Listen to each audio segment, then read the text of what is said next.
فأعوذ بالله من الشيطان الرجيم بسم الله الرحمن الرحيم إن الدين عند الله الإسلام صدق الله مولانا العظيم۔ بارگاہ رسالت محاب صلی اللہ تعالی علیہ وسلم میں درود پاک کا ہدیہ پیش کریں۔ اللہم صلی علی سیدنا محمد معدن الجود والکرم وآلہ واصحابہ الکرام وابنہ الکریم وبارک وسلم صلاۃ دائمۃ سرمدا ابدا۔ عزیزان گرامی وقار، تاریخ اسلام کی سچائیاں آپ کے سامنے بیان ہوتی جا رہی ہیں۔ خلافت راشدہ کا دور ختم ہوا 40 ہجری میں، چونکہ نبی مکرم مخبر صادق رسول اکرم صلی اللہ تعالی علیہ وسلم کا فرمان علی شان بھی تھا، الخلافت بعدی 30 ثم الملوک، میرے بعد خلافت 30 سال رہے گی، پھر بادشاہت آ جائے گی۔ تو یہ جو خلافت ہے اس کو خلافت راشدہ کہا جاتا ہے۔ اس کے بعد جو آئے ان کو بظاہر خلیفہ تو کہا جاتا ہے، لیکن اس حدیث پاک کی روشنی میں خلفائے راشدین کے بعد جو آئے ان کو بادشاہ کہا جاتا ہے، کیونکہ خلیفہ جو لفظ ہے یہ بہت ہی بامعنی لفظ ہے، اور خلافت جو جس کو زیب دیتی ہے اس کے اندر بہت سارے گر ہونی چاہیے، بہت سارے ہنر ہونے چاہیے، بہت سارے اخلاق حمیدہ ہونی چاہیے۔ خلافت راشدہ کا جو دور ہے 30 سال چلا، یہ اسلام کا سنہری دور ہے، بلکہ اس کو خلاصہ اسلام کہا جاتا ہے۔ یعنی خلفائے راشدین کا جو دور ہے، اسلام کی ترویج و اشاعت اور اس کا صحیح چہرہ لوگوں تک پوری دنیا میں پہنچانے میں یہ دور بڑا اہم کردار رکھتا ہے۔ پھر اسلام پھیلتا رہا، لیکن اس دور کی مثال نہیں مل سکتی۔ یہ چاروں خلفاء، سیدنا ابوبکر صدیق، سیدنا عمر ابن خطاب، سیدنا عثمان ابن عفان اور سیدنا علی بن ابی طالب رضوان اللہ تعالی علیہ مجمعین کے جو دور گزرے ہیں، لیکن اسلام کی یہ ترقیاں غیروں کو کب بھاتی، کب پسند آتی؟ رومیوں کو انہوں نے دھول چٹا دیا ہے، ایرانیوں کی سلطنت ختم ہو گئی ہے، افریقہ میں اسلام پہنچ چکا ہے، آرمینیا، آذربائیجان، رشیا کے قلب میں اسلام جا چکا ہے۔ تو ظاہر سی بات ہے دشمنان اسلام اس کو ویلکم کرتے ہوئے، استقبال کرتے ہوئے تو نہیں قبول کریں گے۔ دسیسہ کاریاں شروع ہو گئیں، فتنہ پردازیاں، فتنہ انگیزیاں۔ جو چھپے ہوئے لوگ تھے، بظاہر مسلمان تھے لیکن اندر سے وہ کافر تھے، ان منافقین نے اسلام کو نقصان پہنچانے کے لیے کوئی بھی حصہ چھوڑا نہیں۔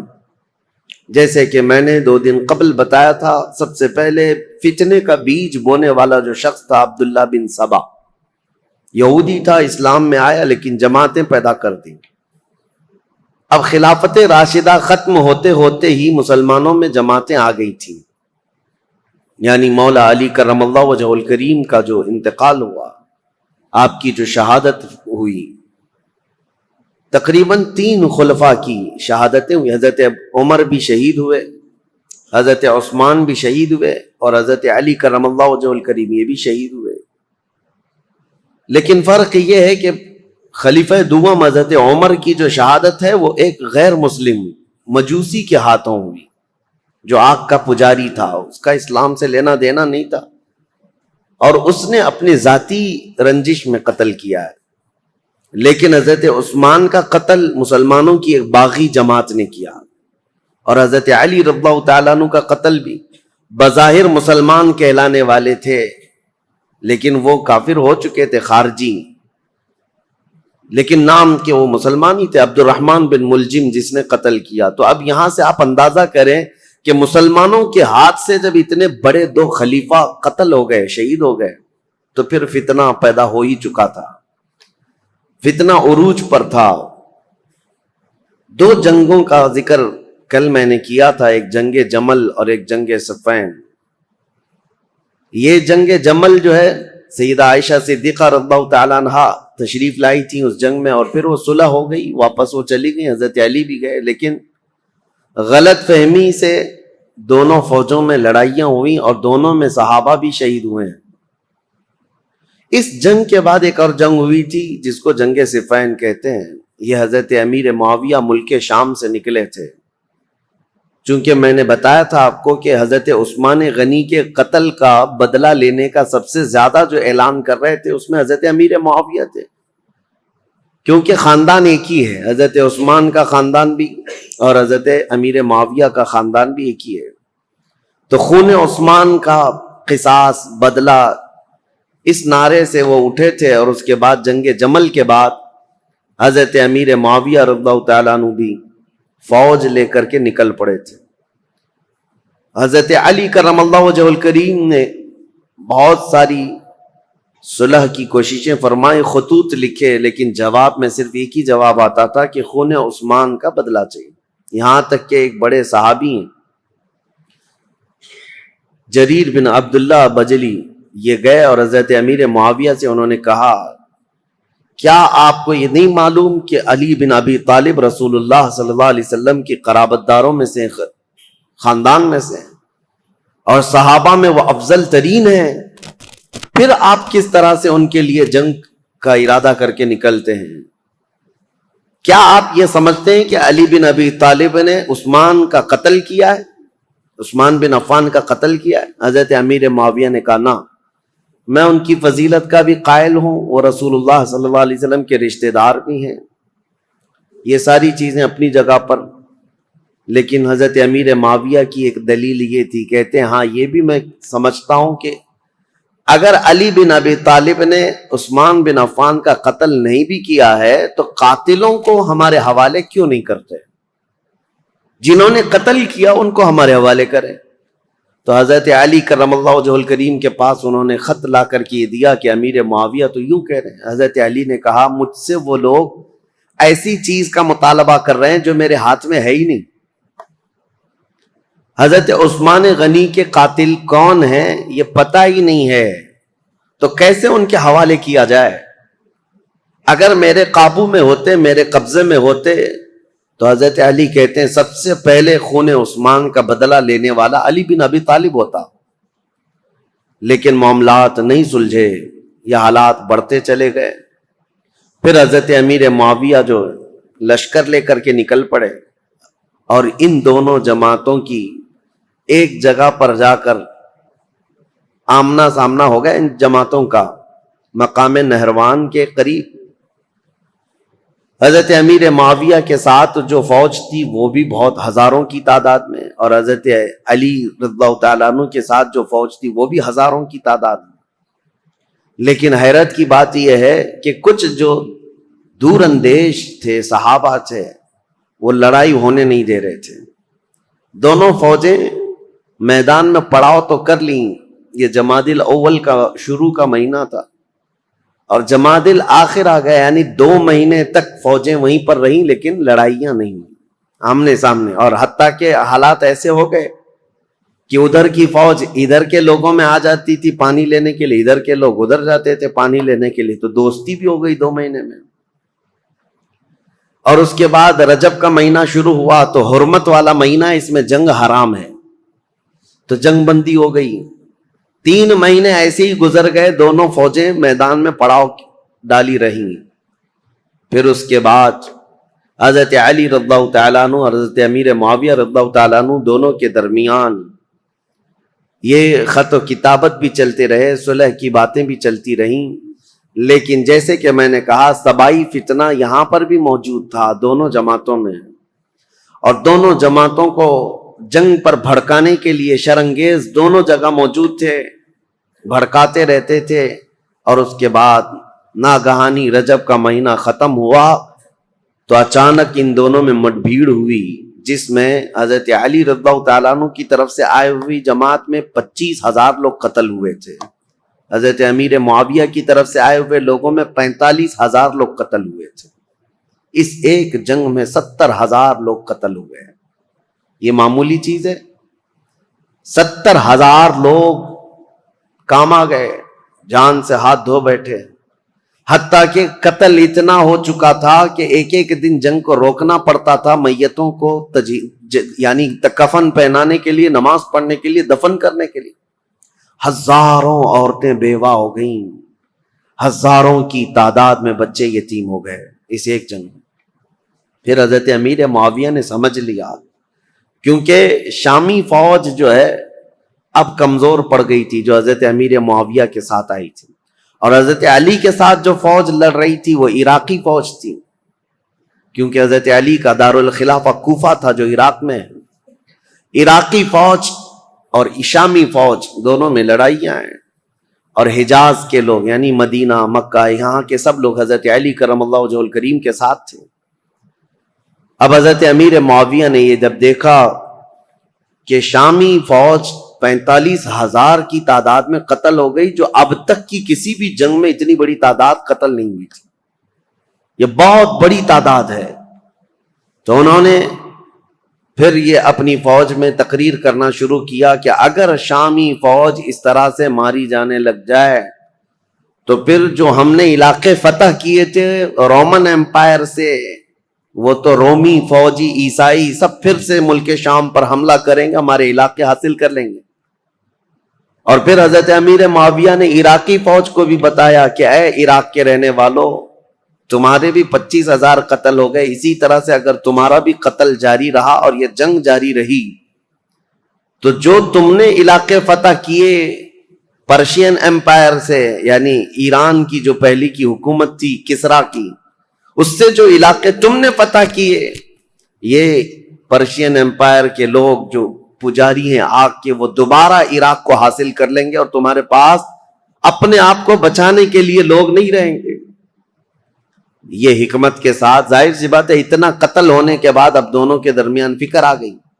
حضرت علی کرم اللہ وجہ الکریم نے جب یہ بات سنی تو عراقیوں کو پوچھا تو عراقی پیچھے ہٹنے کو تیار نہیں تھے، کہا کہ اب امیر معاویہ کی فوج کمزور پڑ رہی ہے اس لیے ایسی باتیں کر رہے ہیں، وہ صلح کرنے کو تیار نہیں تھی فوج۔ تو حضرت امیر معاویہ نے ایک ترکیب نکالی، 5 بڑے بڑے اپنے شام کے لوگوں کو بلایا، کیونکہ حضرت امیر معاویہ بہت ہی مدبر آدمی تھے، سیاست میں ان کا کوئی مثل نہیں ملتا، بلکہ ان کو کہتے ہیں پورے عرب کا ذہن، پورے عرب کی عقل ان کے پاس تھی۔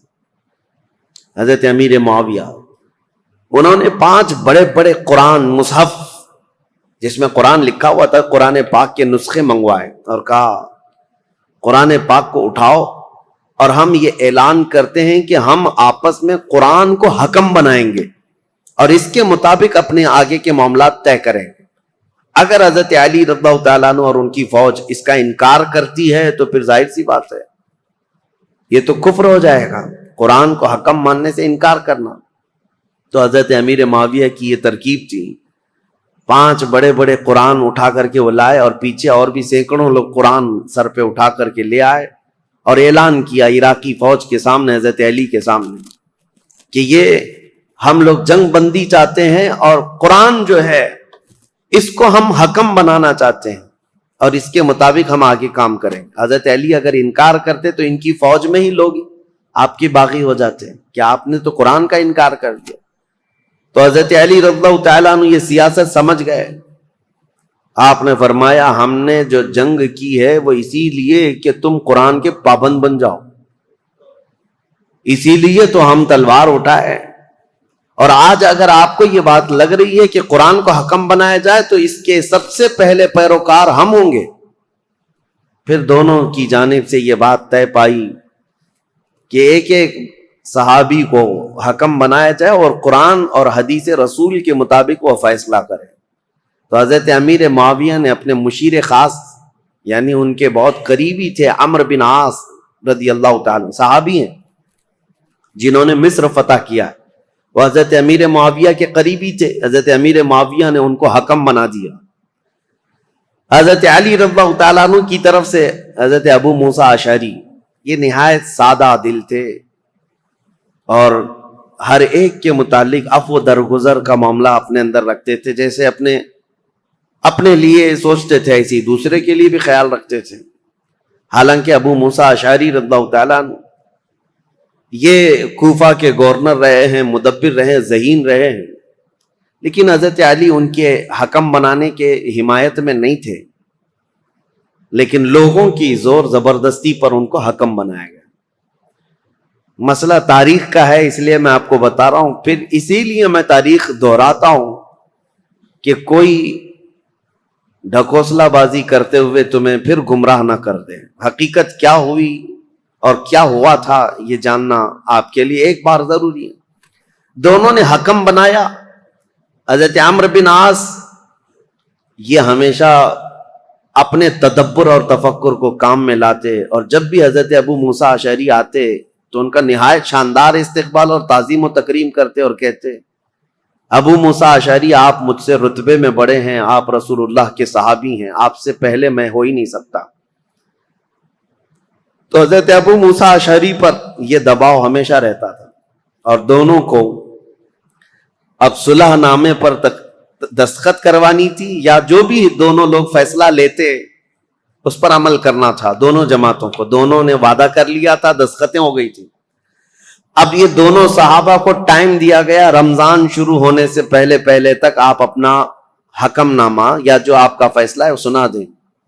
ایک جگہ بھی منتخب کر لی گئی، اس جگہ پر جا کر کے اپنا فیصلہ سنائیں گے۔ اب دونوں آپس میں بیٹھ کر کے جو باتیں کرتے ہیں، حضرت ابو موسیٰ اشعری اور حضرت عمرو بن عاص، دونوں میں بہت لمبی گفتگو ہوئی ہے۔ اب وہ ضروریات میں سے نہیں ہے جس کو بیان کرنا، کیونکہ حضرت ابو موسیٰ اشعری یہ پوچھتے تھے عمرو بن عاص سے، آپ کس اعتبار سے امیر معاویہ کو خلافت کا حقدار سمجھتے ہیں، جبکہ ابھی حضرت علی بن ابی طالب ہمارے درمیان موجود ہیں اور رسول اللہ کے داماد ہیں، ان کی فضیلتیں آپ سے چھپی ہوئی نہیں ہیں۔ حضرت عمرو بن عاص نے بھی اسی طرح کی گفتگو کی۔ بہرحال اس پوری گفتگو کا جو خلاصہ نکلا وہ میں بتاتا ہوں۔ حضرت عمرو بن عاص کہتے تھے ہمیشہ کہ آپ پہلے بتائیں آپ چاہتے کیا ہیں۔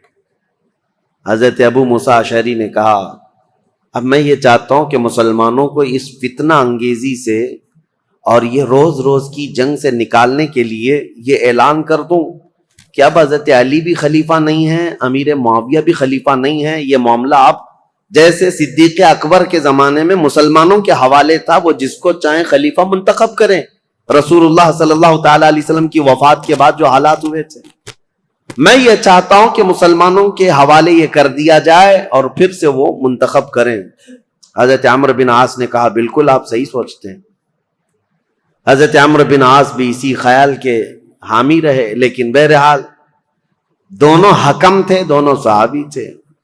بات یہاں تک آئی، جس دن یہ اعلان ہونا تھا حضرت ابو موسیٰ اشعری اور حضرت عمرو بن عاص کی طرف سے، یہ تاریخ ہے میرے عزیزوں، حجاز کے، مکہ مکرمہ، مدینہ طیبہ کے اکثر بڑے بڑے صحابہ بھی یہ فیصلہ سننے کے لیے آئے تھے کہ آج ہوگا کیا، کہ مسلمانوں کے درمیان جاری جنگ کو ختم کرنے جا رہے ہیں دو حکم صحابہ۔ تو دونوں کو الگ الگ اختیارات تھے، آپ جو کہیں گے اس پر عمل ہوگا، لیکن قرآن اور حدیث کے مطابق۔ تو حضرت عمرو بن عاص نے یہ کہا کہ پہلے میں نہیں سناؤں گا، اپنا فیصلہ پہلے ابو موسیٰ اشعری سنائے۔ حضرت ابو موسیٰ اشعری کو کھڑا کیا گیا، تو انہوں نے اپنا فیصلہ سنا دیا کہ میں نے یہ ارادہ کیا ہے کہ مسلمانوں کو جنگوں میں مبتلا کرنے سے بہتر ہے کہ یہ خلافت سے دونوں معزول ہو جائیں، دستبردار ہو جائیں۔ جبکہ امیر معاویہ رضی اللہ تعالیٰ عنہ کی اس وقت بھی کچھ لوگ خلافت کا اعلان کرتے تھے اور یہ خلافت کا معاملہ تھا، تو آپ نے کہا دونوں دستبردار ہو جائیں، مسلمانوں کے حق میں یہ فیصلہ ہو جائے۔ حضرت عمرو بن عاص نے یہ نہیں کہا، وہ کھڑے ہوئے کہا، دو حکم تھے، ان میں سے ایک حکم نے اپنا فیصلہ سنایا، ابو موسیٰ اشعری، انہوں نے اپنے فریق حضرت علی کو معزول کر دیا، لیکن میں اپنے فریق امیر معاویہ کو معزول نہیں کرتا، تو یہ ہمارا فیصلہ ہے۔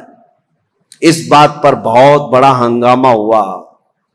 پھر بات یہاں کو پہنچی کہ ان دونوں حکموں کی بات تسلیم کی جانی تھی، لیکن شامی الگ باغی ہو گئے، عراقی الگ باغی ہو گئے۔ بہرحال یہ معاملہ اس وقت جا کر ٹھنڈا ہوا جب خود حضرت علی اور حضرت امیر معاویہ آمنے سامنے آ گئے، اور ان دونوں نے آپس میں بیٹھ کر کے پھر صلح نامہ لکھا. حضرت علی کرم اللہ وجہ الکریم اپنی باقی ماندہ فوج کو لے کر عراق تشریف لائے، کوفہ، اور حضرت امیر معاویہ کو ملک شام بھیج دیا گیا. یہ معاملات جو ہوئے 37 ہجری میں، یعنی حضرت علی رضی اللہ تعالیٰ عنہ کی خلافت قائم ہو چکی تھی 35 ہجری میں، 37 ہجری میں یہ سب حالات ہوئے. پھر حضرت علی کرم اللہ وجہ الکریم کوفہ تشریف لے گئے. 40 ہجری میں حضرت علی کا انتقال ہو گیا. کل یہاں تک کے حالات میں آپ کے سامنے بیان کر چکا تھا. چونکہ یہ جنگ صفین کے بارے میں کل مختصراً عرض کیا تھا، آج میں نے اس کو ڈیٹیل میں آپ کے سامنے رکھ دیا. دونوں جنگیں، اس میں مسلمانوں کا بڑا خسارہ ہوا ہے، جنگ جمل ہو کہ جنگ صفین ہو، دونوں جنگوں میں مسلمان شہید ہوئے. لیکن جانتے ہو ان جنگوں کے بارے میں تمہارا موقف کیا ہے، ہمارا موقف کیا ہے، شیعہ لوگوں کا موقف کیا ہے؟ یہ اپنی جگہ پر خود مولا علی کرم اللہ وجہ الکریم کا موقف کیا ہے یہ ہم دیکھتے ہیں. جنگ صفین میں جو قتل ہو کر کے گرے ہوئی تھی لاشیں، جنگ کے بعد حضرت علی رضی اللہ تعالیٰ عنہ میدان سے گزرتے، یہ بھی حدیث موجود ہے، روایت موجود ہے، ابن عساکر کی روایت. حضرت علی رضی اللہ تعالیٰ عنہ میدان سے گزرتے تھے، اور جب اپنی فوج کے جو مقتول تھے، شہید تھے، ان کو دیکھتے اور کہتے یہ جنتی لوگ ہیں جو شہید ہو گئے. اور پھر ادھر کی جماعت کے جو لوگ قتل ہوئے تھے ان کی لاشوں کے پاس جاتے، حضرت علی کہتے یہ جو جتنے قتل ہوئے جنتی لوگ ہیں. میرے عزیزو، دونوں کے متعلق یہ بات کہنا، یہ آپ کو سمجھنا چاہیے کہ جس امام کے سامنے یہ معاملات درپیش تھے، انہوں نے خود کہا کہ دونوں طرف مسلمان ہیں، اور جو تلواریں اٹھی ہیں وہ غلط فہمی کی وجہ سے اٹھی ہیں یا کسی فتین کی فتنہ انگیزی کی وجہ سے اٹھی ہیں، ان کی اجتہادی خطا ہے. لیکن بعد کے آنے والے اکابر علماء اور اکابر ائمہ اکرام جتنے بھی ہیں، سبوں نے یہی کہا ہے جنگ میں دونوں طرف صحابہ تھے، لیکن حق پر علی بن ابی طالب تھے، سیدنا مولا علی کرم اللہ وجہ الکریم تھے. خیر، 40 ہجری میں جب آپ کا انتقال ہوا تو اب خلافت کا مسئلہ پھر سے آ گیا. میں نے آپ کو شروع سے بتایا ہے تاریخ اسلام میں خلافت کا انتخاب، خلیفہ کا انتخاب، یہ بہت اہم مسئلہ ہوتا ہے. اس وقت بڑی جنگ ہو سکتی ہے، اس جنگ کو ختم کرنا، ارے میاں یہاں چھوٹے الیکشن میں جنگیں ہو جاتی ہیں. وہ خلیفہ اسلام کا انتخاب اور بہت اہم ذمہ داری ہوتی ہے. تو حضرت علی رضی اللہ تعالیٰ عنہ کے انتقال کے بعد جتنے کوفہ کے لوگ تھے، مولا علی کرم اللہ وجہ الکریم کے جتنے حمایتی لوگ تھے، اور مدینہ مکہ مکرمہ میں جتنے لوگ مولا علی کرم اللہ وجہ الکریم کے لوگ، ان کی جماعت کے، ان کے حامیان میں سے تھے، سبوں نے یہ اعلان کیا کہ حضرت علی کے بڑے بیٹے حسن، امام حسن مجتبیٰ کو خلافت پر فائز کیا جائے. حضرت امام حسن کو لوگوں نے بٹھا دیا کرسی خلافت پر، اور سب ان کے ہاتھوں پر بیعت کرنے لگے. حضرت امام حسن مجتبیٰ رضی اللہ تعالیٰ عنہ نے بیعت بھی لی. یہ 5ویں خلیفہ ہیں، تاریخ ہے 5ویں خلیفہ ہیں، اور خلافت راشدہ کا جو 30 سال کا پیریڈ ہے اس کے اندر ہی ہیں. ابھی 6 مہینے باقی ہیں خلافت راشدہ کے. 30 سال حضور نے فرمایا نا، یہ سارے 29 سال ہوئے تھے حضرت ابوبکر صدیق سے لے کر حضرت علی تک. جب حضرت علی کا انتقال ہوا 29.5 سال ہوئے تھے. اور اسی کے بعد حضرت امام حسن نے بھی اعلان کیا، اور ادھر ملک شام میں دمشق میں حضرت امیر معاویہ نے اپنی خلافت کا اعلان کیا. اور شام کے جتنے لوگ تھے وہ سب کے سب حضرت امیر معاویہ کے ہاتھ پر بیعت کر لی. اب یہ خلافت کا تنازع، یعنی بیک وقت 2 خلیفہ کا اعلان، یہ سب سے پہلے خلافت راشدہ کے بعد ہوا. حضرت علی کے زمانے میں کبھی بھی حضرت امیر معاویہ نے اپنے خلیفہ ہونے کا اعلان نہیں کیا. یہ کہتے رہے کہ خلافت کے حقدار ہم بھی ہیں، لیکن خلیفہ ہونے کا عام اعلان کبھی نہیں کیا. اور حضرت علی کے انتقال کے بعد بیک وقت 2 خلیفہ کا اعلان. اہل مدینہ جتنے تھے وہ سب حضرت امام حسن کے ہاتھ پر بیعت کیے. اہل مکہ جتنے تھے وہ امام حسن کے ہاتھ پر بیعت کیے. اہل عراق جتنے تھے وہ امام حسن کے ہاتھ پر بیعت کیے. اب سیدنا امام حسن کی خلافت کا دور ہے تو ظاہر سی بات ہے میرے عزیزوں کچھ باتیں امام حسن مجتبی کی سننا بھی ضروری ہے. رسول اللہ صلی اللہ تعالی علیہ وسلم کے یہ وہ عظیم نواسے ہیں جن کو خود رسول اللہ میں اپنا بیٹا کہتے تھے، اور مدینے میں موجود صحابہ کہتے ہیں رسول کریم صلی اللہ تعالی علیہ وسلم سے سب سے زیادہ ملتی جلتی شکل اگر کسی کی تھی تو امام حسن مجتبی کی تھی. ان کے چہرے پاک کو دیکھتے لوگ تو حضرت امام حسن مجتبی رضی اللہ تعالیٰ عنہ کو حضور کو یاد کرتے تھے. اور امام حسن کی فضیلت کیا تھی؟ یہ نبی پاک صلی اللہ تعالی علیہ وسلم کے وہ محبوبوں میں سے ہیں، دونوں شہزادے حسن و حسین رضی اللہ تعالیٰ عنہما. حضرت ابو ہریرہ رضی اللہ تعالیٰ عنہ ان حدیثوں کے راوی ہیں جنہوں نے مدینہ طیبہ میں خود اپنی آنکھوں سے دیکھا ہے حضور اکرم صلی اللہ تعالیٰ علیہ وسلم کس قدر ان دونوں شہزادوں سے پیار کرتے. یہاں تک کہ ایک مرتبہ امام حسن کو اور امام حسین کو، یا صرف امام حسن کو، کندھے پر سوار کر کے حضور مدینے میں چل رہے تھے. کسی صحابی نے دیکھ کر کے حضرت امام حسن کی طرف دیکھ کر کہا شہزادے کتنی اچھی سواری پایا ہے. کونین کا آقا و مولا سید الانبیاء جس کے دوش پر تو سواری کر رہا ہے. نبی پاک صلی اللہ تعالی علیہ وسلم نے اس صحابی سے فرمایا تم نے صرف سواری دیکھا، یہ بھی تو دیکھو سوار بھی کتنا اچھا ہے، سوار بھی کتنا اچھا ہے. نبی کریم صلی اللہ تعالی علیہ وسلم ان شہزادگان سے بے حد محبت کرتے تھے. یہاں تک ارشاد ہے حدیث میں ہما ریحانتی فی الجنہ ہما ریحانتی فی الدنیا. حضور صلی اللہ تعالی علیہ وسلم نے فرمایا کہ یہ دونوں شہزادے میرے لیے دنیا میں جنت کے دو پھولوں کی طرح. اسی لیے حضور ان کی گردنوں کو سونگھتے تھے اور ان کے چہروں کو جب بوسہ لیتے تھے تو آپ ان کو سونگھا کرتے. صحابہ یہی کہتے کہ آپ ان بچوں کو سونگھتے ہیں. چومنے کا، بوسہ دینے کا رواج تو ہے، سونگھنے کا کیا ہے؟ نبی کریم صلی اللہ تعالی علیہ وسلم یہ فرماتے یہ جنت کے دو حسین پھول ہیں، اور ان کے نام عرب میں بالکل نیو نام تھے، بالکل جدید. اس سے پہلے حسن نام بھی عربوں میں نہیں پایا جاتا تھا، حسین نام بھی نہیں پایا جاتا تھا. صحابہ کہتے ہیں اللہ تعالیٰ نے یہ دونوں نام بچائے رکھے، محفوظ رکھے، اور رسول اللہ کے نواسوں کے سب سے پہلے نام رکھے گئے حسن اور حسین. سیدنا امام حسن اور حسین ان کی فضیلتیں کیا بیان کی جائیں.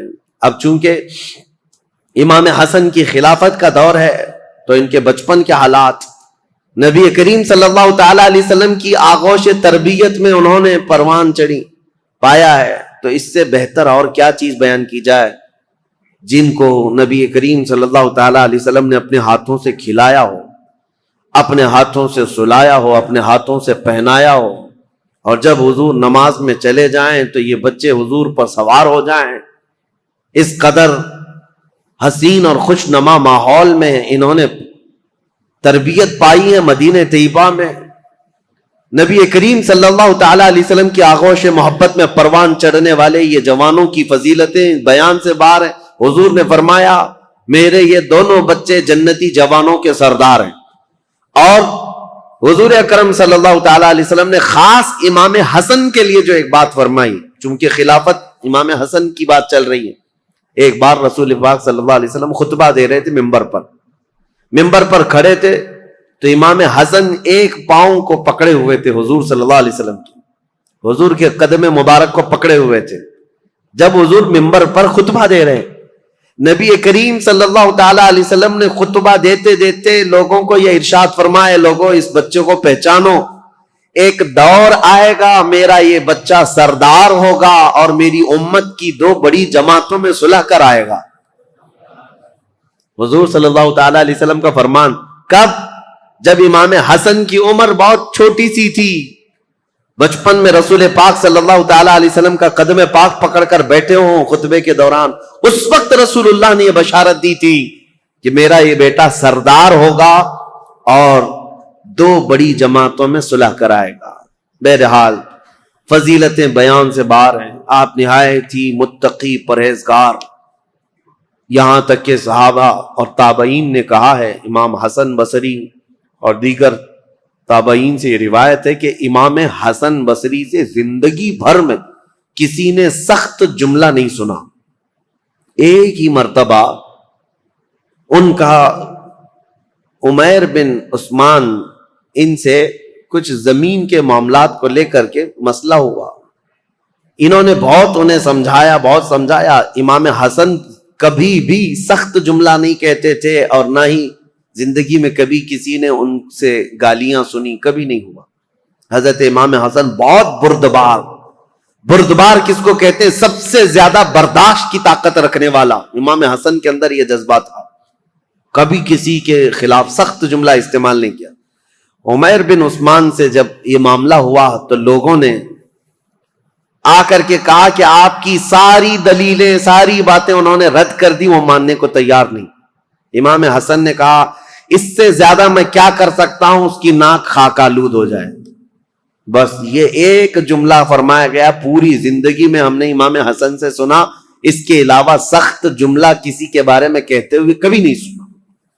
حتیٰ کہ آپ کو میں بتاؤں، مروان، یہ جس نے حضرت عثمان غنی کی مہر چرائی تھی، یہ مروان جو بھاگ کر گیا تھا حضرت عثمان کے قتل کے وقت، مدینے میں نہیں تھا. یہ حضرت علی رضی اللہ تعالیٰ عنہ کی وفات کے بعد جب امیر معاویہ نے ملک شام میں خلافت کا اعلان کیا تو مروان کو مدینے کا گورنر بنا کر بھیج دیا. یہ مروان سخت قسم کا آدمی تھا. اس کی پیدائش میں فرمایا تھا رسول کریم صلی اللہ تعالیٰ علیہ وسلم نے، گرگٹ کا بچہ گرگٹ پیدا ہو گیا. یہ مروان بن حکم، یہ وہ شخص ہے، مدینے کا حاکم بنا تھا. یہ خطبہ دیتا تھا اور خطبے میں سخت جملے حضرت امام حسن کے بارے میں کہتا تھا، اور امام حسن بیٹھے ہوئے سنتے تھے خطبے میں. ان کے باپ کو گالیاں دیتا تھا اور حضرت امام حسن کو بولتا تھا. یہاں تک کہ ایک مرتبہ امام حسن ایک مجلس میں بیٹھے ہیں، اور بھی لوگ تھے، مروان بیٹھا ہوا ہے. اس نے تانا مارتے ہوئے یہ کہا کہ ایسا شخص ہے، میں اس کے باپ کے بارے میں کہتا ہوں تو یہ کہتا ہے میری ماں گھوڑی تھی. نعوذ باللہ من ذالک. سیدہ کائنات کی طرف بھی اس نے بد زبانی کی تھی. میں یہ بات صرف اس لیے کہہ رہا ہوں، اتنا سخت جملہ سامنے کہنے کے بعد امام حسن مجتبی رضی اللہ تعالیٰ عنہ اف تک نہ کہتے تھے. کھڑے ہو گئے. لوگوں نے کہا نواز رسول، جگر گوش بطول حسن مجتبی کے متعلق ایسا کہتا ہے. حضرت امام حسن یہ کہتے کہ اے لوگوں، تم سب کے سامنے اللہ نے مجھے سورج کی طرح ظاہر رکھا ہے، میرے اندر کوئی ایسی چیز نہیں. اور جو کچھ مروان کہتا ہے، اگر میں بدلے میں کچھ کہہ دوں تو اس کی بات کا بدلہ کم ہو جائے گا. اس کے لیے سب سے بہترین انتقام اللہ کی ذات ہے. یہ امام حسن کہتے تھے. اس کے جملے اتنے بڑے ہیں کہ اگر میں بدلہ لے لوں تو یہ کم ہو جائے گا، اس کے لیے انتقام کم ہو جائے. اس لیے میں اللہ رب العزت کے سپرد کرتا ہوں. بردباری، برداشت کی طاقت امام حسن کے اندر اتنی زیادہ تھی. ان کو گالیاں دی گئی ہیں، ان کے خلاف برا بھلا ان کے مدینے میں کہا جاتا رہا. بہرحال امام حسن رضی اللہ تعالیٰ عنہ نے جیسے ہی خلافت کا اعلان کیا، حضرت امیر معاویہ نے بھی خلافت کا اعلان کیا تھا، تو انہوں نے پھر سے فوج کشی کا ارادہ کر لیا کہ ایک وقت دو خلیفہ کا اعلان مسلمانوں میں انتشار پیدا کر دے گا. امیر معاویہ نے ملک شام کی جتنی فوج تھی وہ جمع کی اور کہا حسن بن ابی طالب سے کہہ دو، کیونکہ امیر معاویہ 22 سال سے گورنر تھے ملک شام کے اور خلافت کا اعلان کیا تھا. بہت سارے لوگوں نے وہاں ان کی بیعت کو مان بھی لیا تھا.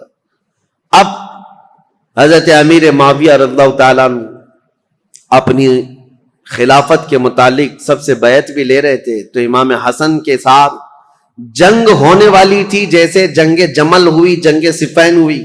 اور حضرت امام حسن جانتے تھے کتنے مسلمانوں کا قتل وہ دو جنگوں میں ہوا. ایک جنگ میں 12,000 اور دوسری جنگ میں 70,000 قتل ہوئے تھے. اب یہ خلافت کے چکر میں تیسری جنگ ہو سکتی تھی. امام حسن مجتبی رضی اللہ تعالیٰ عنہ کوفہ والوں کو جمع کرتے ہیں اور پوچھتے ہیں تمہارا کیا خیال ہے. سارے جمع ہوئے اور کہا علی بن ابی طالب کے بعد سب سے افضل جماعت میں آپ ہیں اور خلافت کا حق صرف اہل بیت کو ہونا چاہیے. یہ ساری باتیں کوفہ والوں کی تھی. انہوں نے حضرت امام حسن سے کہا تو حضرت امام حسن نے کہا چلو میرے ساتھ. امیر معاویہ ملک شام سے نکلے ہوئے، ہم کسی جگہ آمنے سامنے ہونے والے ہیں. کوفہ والے بھی نکلے امام حسن کے ساتھ، اور ملک شام سے امیر معاویہ کے ساتھ بھی ایک فوج. لیکن جس جگہ ان دونوں فوجوں کا آمنا سامنا ہوا، امام حسن جنگ کی نیت سے نہیں آئے تھے، سیدھے حضرت امیر معاویہ کے پاس گئے. کہا پچھلی جنگوں کے تلخ تجربے میرے سامنے ہیں، اس کے کڑوے نتیجے مجھے پتا ہیں. خون بہے گا ہمارے درمیان یا تمہارے درمیان، میں خلافت کا یہ کڑوا مزہ نہیں لینا چاہتا، لہذا میں تم سے کچھ شرائط پر صلح کرنا چاہتا ہوں. حضرت امیر معاویہ نے کہا بتائیے آپ. وہ حضور صلی اللہ تعالیٰ علیہ وسلم کے نواسے ہیں، حضرت علی کے بیٹے. امیر معاویہ ایسا نہیں ہے کہ ان کی بے حرمتی کرتے تھے یا توہین کرتے تھے، نہیں، عزت بھی کرتے تھے. خلافت کا معاملہ ہے تو حضرت امام حسن نے صلح نامہ لکھوایا، شرائط لکھوائے. اس میں پہلی یہ تھی کہ امیر معاویہ کے انتقال کے بعد خلافت پھر امام حسن کے پاس آ جائے گی. دوسری یہ تھی کہ جو علاقے مدینے کے، مکہ کے جو لوگ حضرت علی کرم اللہ تعالی وجہ الکریم کے حامی ہیں، ان سے کوئی سختی نہیں کی جائے گی، باز پرس نہیں کیا جائے گا، یا جو جنگوں میں تمہارے سامنے آ چکے تھے ان سے کوئی بدلہ نہیں لیا جائے گا، کیونکہ اب آپ خلیفہ بن رہے ہیں. آپ کے خلاف جو جنگیں ہوئی ہیں اس زمانے میں، اب ان کو پکڑ کر کے مارا جائے یا ان کو قید کیا جائے، یہ نہیں ہوگا. یہ سب شرطوں میں حضرت امام حسن نے لکھوایا اور کہا کہ اہل حجاز، مکہ مدینے والوں کا اور اہل بیت کا خاص خیال کیا جائے. حضرت امیر معاویہ نے ان تمام شرائط کو قبول کر لیا، سب منظور ہے. پھر ہر سال 1,00,000 دینار امام حسن مجتبی رضی اللہ تعالیٰ عنہ کو نظر کیے جانے پر یہ صلح منظور ہوئی. حضرت امیر معاویہ واپس چلے گئے اور امام حسن بھی اپنی فوج کو لے کر واپس آئے، اور کوفہ میں آپ نے ممبر پر کھڑے ہو کر کے اعلان کیا کہ اے لوگوں، میں اس خلافت سے دستبردار ہو گیا جس کے لیے مسلمانوں کا خون بہتا جا رہا ہے. میں نے معاویہ بن ابی سفیان کے حوالے اس خلافت کا ذمہ دے دیا ہے. یہ اعلان کرنے کے بعد اب پورے خطہ اسلام میں ایک ہی خلیفہ تھا، وہ امیر معاویہ کی ذات. امام حسن 6 مہینے تک خلیفہ رہے اور 6 مہینے کے بعد دستبردار ہو گئے. اس اعتبار سے خلفائے راشدین میں حضرت امام حسن کا بھی نام آتا ہے. وہ 6 مہینے جو بچے تھے وہ خلافت راشدہ کے، اس میں امام حسن نے خلافت کی. لیکن ظاہر سی بات ہے کچھ لوگ چڑھاتے ہیں، کچھ لوگ اتارتے ہیں، یہ ہر زمانے میں رہتے ہیں. حضرت حسن کے بہت سارے لوگ مخالف ہو گئے کوفہ میں ہی. کہا ہم تو آپ کے لیے جان لٹانے والے تھے، ہم تو آپ کے لیے گردنیں لٹانے والے تھے، آپ نے تو جا کر اس سے صلح کر لی، ہم آپ کی صلح کو نہیں مانتے، آپ کو خلیفہ ہونا چاہیے تھا. زور زبردستی. حضرت امام حسن نے کہا میں نے خلافت کے سارے دور دیکھے ہیں، صدیق اکبر سے لے کر میرے باپ علی بن ابی طالب تک جو معاملات ہوتے رہے، لیکن اب وہ زمانہ نہیں رہا جس میں اکابر صحابہ تھے، بدر میں شریک، احد میں شریک، فتح مکہ میں. وہ صحابہ کی تعداد کم ہو گئی ہے. اے لوگوں، اب خلافت نہیں، اب ملوکیت آ گئی، اب بادشاہت آ گئی ہے، اور میں نہیں چاہتا کہ یہ بادشاہت کا دھبا آل رسول کے دامن میں بھی آئے. یہ حضرت امام حسن کا اعلان تھا. وہ بادشاہت کا داغ نہیں لینا چاہتے تھے، کیونکہ دنیا بات کو یہ نہ کہے کہ رسول اللہ کے شہزادے خلافت راشدہ کے بعد پھر بادشاہ بن گئے. نہیں، میرے آقا صلی اللہ تعالی علیہ وسلم جن شہزادوں کو چوما کرتے تھے ان شہزادوں نے خلافت کو یوں دے دیا. حضرت امیر معاویہ کے جانے کے بعد میرے عزیزوں یہ ایک ایسی عظیم صلح تھی پورے اسلامی تاریخ میں جس نے بہت بڑی جنگ کا ناکہ بند کر دیا تھا. ختم ہو گئی، جنگیں ختم ہو گئی.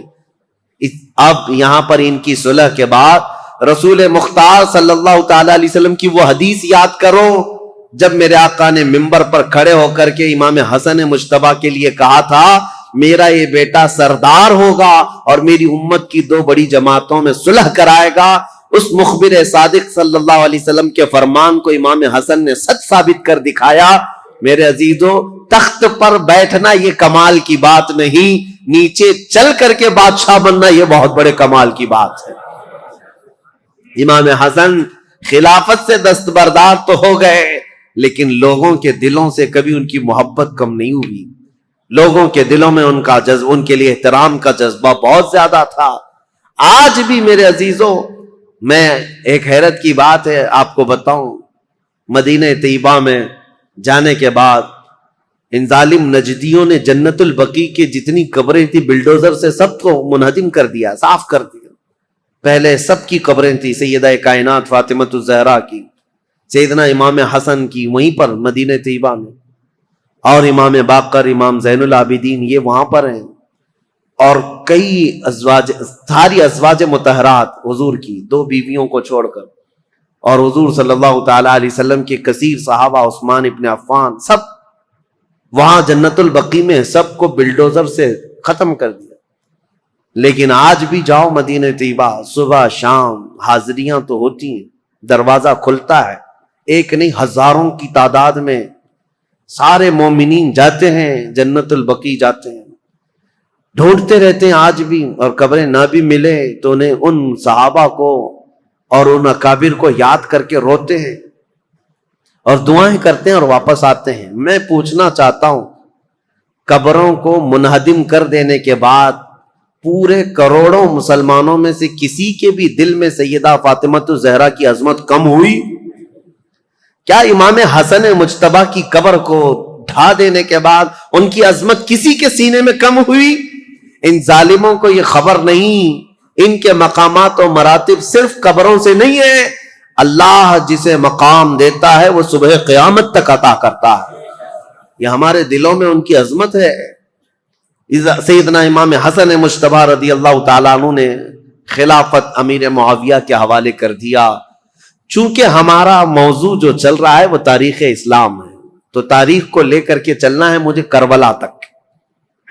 کربلا کے واقعات کیسے پیش آئے اب آپ کا ذہن بن گیا ہوگا. جب حضرت عثمان کے زمانے سے اتنے معاملات چل رہے تھے تو پھر کربلا آنے تک کے معاملات کیا کیا ہوئے ہوں گے. اب آپ کا ذہن خود ہی فیصلہ کرے گا کیا کیا ہوئے ہوں گے. ٹھیک ہے، حضرت امیر معاویہ آ گئے، والی شام ہی نہیں بلکہ پوری خلافت اسلامیہ کے آپ امیر بن گئے. اب ظاہر سی بات ہے امیر معاویہ 40 ہجری میں خلیفہ بنے تو ان کا زمانہ خلافت جو ہے 60 سال تک رہا ہے، یعنی تقریباً 60 ہجری تک رہا ہے. 20 سال آپ نے خلافت کی ہے، تو اب ان کی بھی کچھ سیرت آپ کے سامنے رکھنا ضروری ہے. کون ہے امیر معاویہ؟ کون ہے یہ جو اب 20 سال خلافت کیا؟ خلفائے راشدین کے بعد سب سے لمبا دور ان کو ملا ہے، اور 22 سال پہلے گورنر رہے. کل 42 سال انہوں نے ملک شام کی رسی پکڑی ہے، باغ ڈور سنبھالا ہے. تو 42 سال تک مسلمانوں پر حکمرانی کرنے والے یہ امیر معاویہ کون ہیں؟ ان کی تاریخ بھی ضروری ہے. لیکن ان کی تاریخ سے پہلے میں امام حسن مجتبی رضی اللہ تعالیٰ عنہ کی خلافت کا دور تو ختم ہوا، لیکن آپ کی زندگی پاک موجود تھی. 3 سال تک اور بھی آپ رہے خلافت ختم ہونے کے بعد بھی. اور اس کے بعد حضرت امام حسن کوفہ میں نہیں مدینہ طیبہ میں رہنے لگ گئے. مدینہ طیبہ میں ایک آپ کی عادتیں ہیں، آپ کی خصلتیں بہت ساری اہم ہیں. اس میں تو ایک چیز یہ، آپ کثرت سے آپ نے شادیاں کی ہیں اور طلاق بھی دیے ہیں.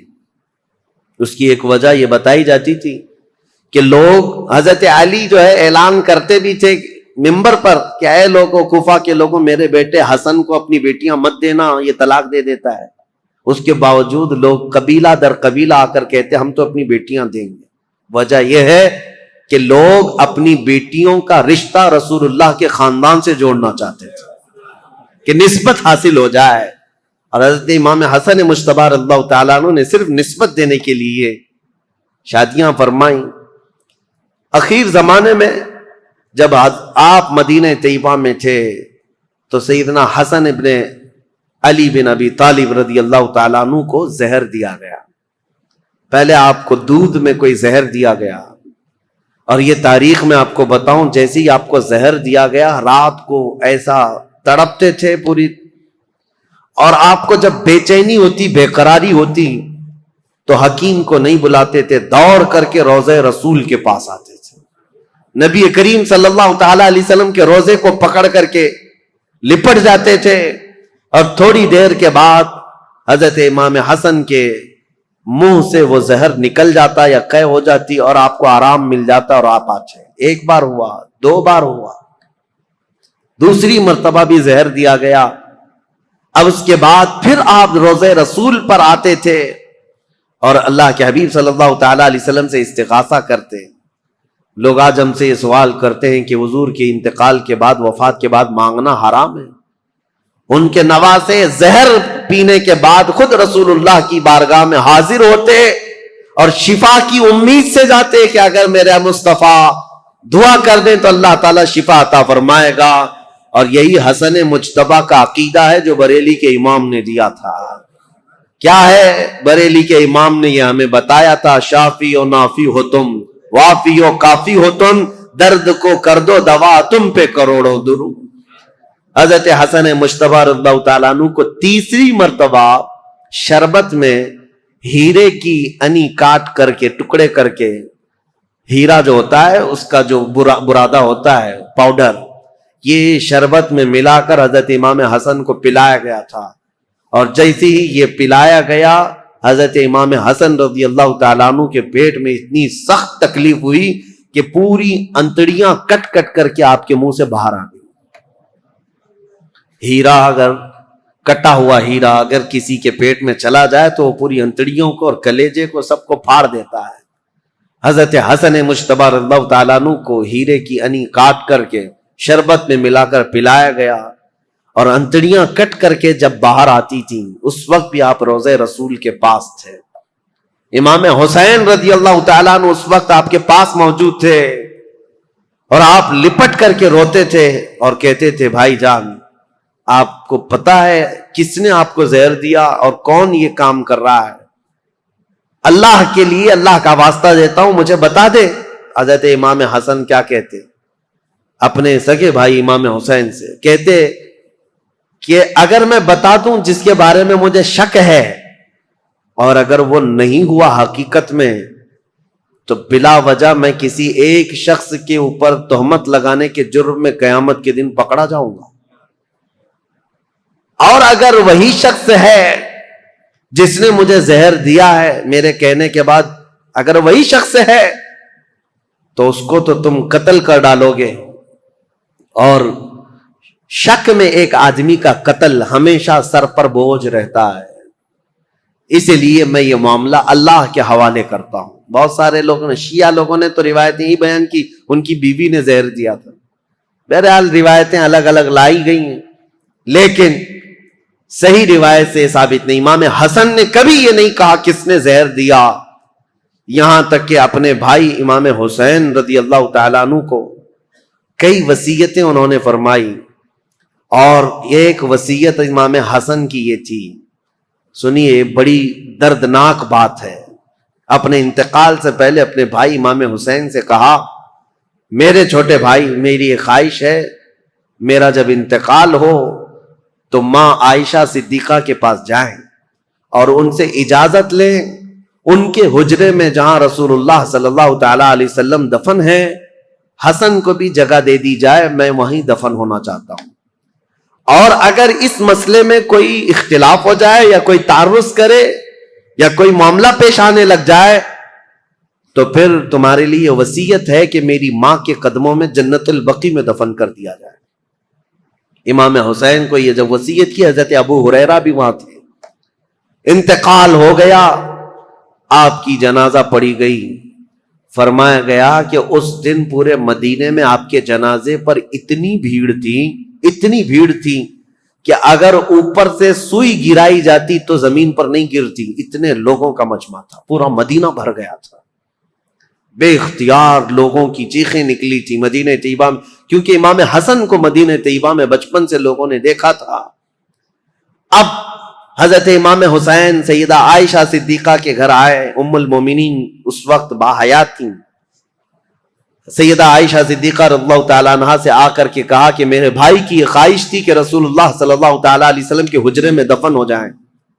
حضرت عائشہ صدیقہ نے اجازت دے دی، میری طرف سے اجازت ہے، جاؤ. رسول اللہ صلی اللہ علیہ وسلم ان سے بے حد پیار کرتے تھے، بہت محبت کرتے تھے.